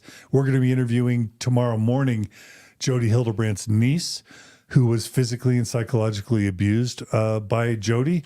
It's going to be a harrowing story. We invite you to join us for that. And then we're going to also have at least 1 to 2 more victims of Jodi Hildebrandt's therapy, marriage therapy, workshops, and coaching. Just to give you a taste for that, here's one example. I worked with Jodi for over a decade on and off for my own sex, love, addiction recovery. She told me to use a 9mm gun to shoot my child's phone in front of them. She severely shamed me for chronic illness. Ruby convinced all upper tier women that I was a manipulative, medical attention-seeking drug addict. I am still trying to work through that shame. I was shamed for not leaving my husband or kicking out my minor child for being gay. If my story can help, I would like to share. So we will be covering more of Jodi Hildebrandt and Ruby Franke's victims, not because we want to pile on them, but because this problem is much, much bigger than Jodi Hildebrandt, ConneXions, and Ruby Franke. This is a Mormon Church epidemic, and we got to cover it. So, Natasha, we know you got to go. Will you please give a final sort of listing of ways that people can reach out to you or other competent therapists to get the support they need within a Mormon context? Yeah, absolutely. So my practice is Symmetry Solutions. We can be found at symmetrypath.com. I'm the founder of the Mormon Mental Health Association, which takes all of these issues very seriously. And we have trainings on this every year for professionals who join us. We want to support professionals who either want to be a Latter-day Saint or work with Latter-day Saints. We're not asking them their worthiness status. We're asking them their clinical status, right, as far as where they stand on these issues. So we feel comfortable referring to these clinicians. I would also do a shout out for AASECT, AASECT.org. You can find a sex therapist according to your zip code, as well as AAMFT, the Marriage and Family Therapy Association. Beautiful. All right, Natasha, we know you got to run, so Yes. thank you so much for joining us today. Thank you so much for having me. I'm very passionate, as you can tell. I think this is something that is very dangerous for our youth, for our marriages, and for our own sexual health and identities. So it's really important for people to try to start listening to something different about this. Well, thanks for your work and for your advocacy. We love you, and we wish you success, and we hope lots of people reach out. Margie, I'm also going to just say that, you're not going to be advocating for clients on a show like this, and we haven't really tried to beat that drum of ever trying to generate clients for you. But I do want to say that you do great work. And I know many therapists, actually, Margie, that go to you for their own support. And one of the things that we need to do is we need to highlight, and maybe in a future episode, talk about the difference between therapy and coaching. Because on the one hand, therapists are to be sought after if you are seeking treatment for a mental illness. And a coach should never be treating mental illness. But coaches still can have a role, and coaches do still operate, good coaches still operate under an ethical code. So, Margie, do you want to speak really quickly to coaching and the role that it can and should play in people like people in our audience or people navigating a faith transition? Yeah, I can speak to that really quickly. I mean, ideally, a coach, if someone went to see a coach, or when someone comes to see me, that's something I hit the first session when someone sees me, the difference between coaching and therapy, in that I do not treat mental health diagnoses as a coach. I can work in tandem with a therapist that is for a client that is being treated for some type of diagnosis. But coaching is very much about assisting in healing and wellness with practices and according to the client's values. The ethics that I was trained in my program mirror much of what is in therapy. And we can go into that if you want, but a lot of it is like dual relationships, why they're problematic, ethics around, I address in the first session what will happen if something in a session comes out that's out of my depth, seeking support from a therapist. And I speak to it right then and try to get the client additional help. Ethics around being unbiased, checking our biases, and actually working with a client's values as opposed to our own values. Those are a few that kind of come up. Confidentiality and privacy. Confidentiality is huge. That's another one I hit in the first session. And this can allow for, I do believe in coaching as, something that can be tremendously helpful and motivating to people in their lives. I think this can help people self-advocate and know what to look for in a coach, that ideally when you're having a conversation with a coach that you're interested in seeing, they should be able to speak about this very easily with you. Something that is helpful too is, certification programs. Normally when they're ICF, certified programs that you go through, oftentimes it's because they do include these types of ethics and trainings around professionalism. So that's something else that you can decide if you want. But ultimately, it's really up to a lot of the self-advocacy of the clients, for the potential clients. All right. Well, Margie, thank you so much. Margie won't ever plug herself, but her website is beautyinthenow.org. And she usually runs at a pretty full load. But if you need support, particularly as a woman going through life transitions, faith transitions, grieving, relationship issues, parenting issues, Margie does great work. So thanks for joining us today, Margie. Yes. Thank you. And Gerardo, you produced this episode, and this episode wouldn't have happened without you. Do you want to give any final thoughts? Yeah, well, I was really happy with all the people that were watching. Looking at the comments, I saw a lot of people saying, "Oh, this is incredible! I'm taking notes. I'm learning so much." So it's really cool how many people can learn more about this issue, because we're not just react. We didn't just react, but you guys were able to just teach a lot of good science-based information here. So we're happy about it.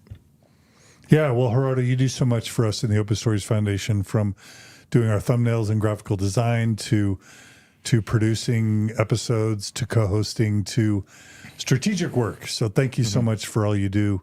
We couldn't do it without you. Thank you. And cinematography, all this great lighting and camera work is Gerardo's work. So thank you, brother. Yeah, no problem. Thanks. Also, huge thanks to Julia, who does our time codes and show notes, and our shorts on TikTok and Instagram.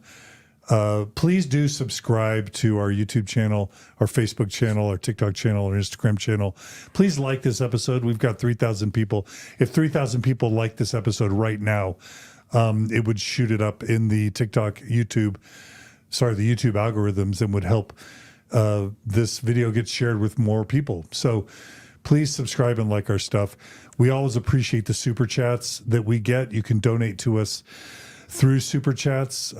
Thanks to Life Take Two.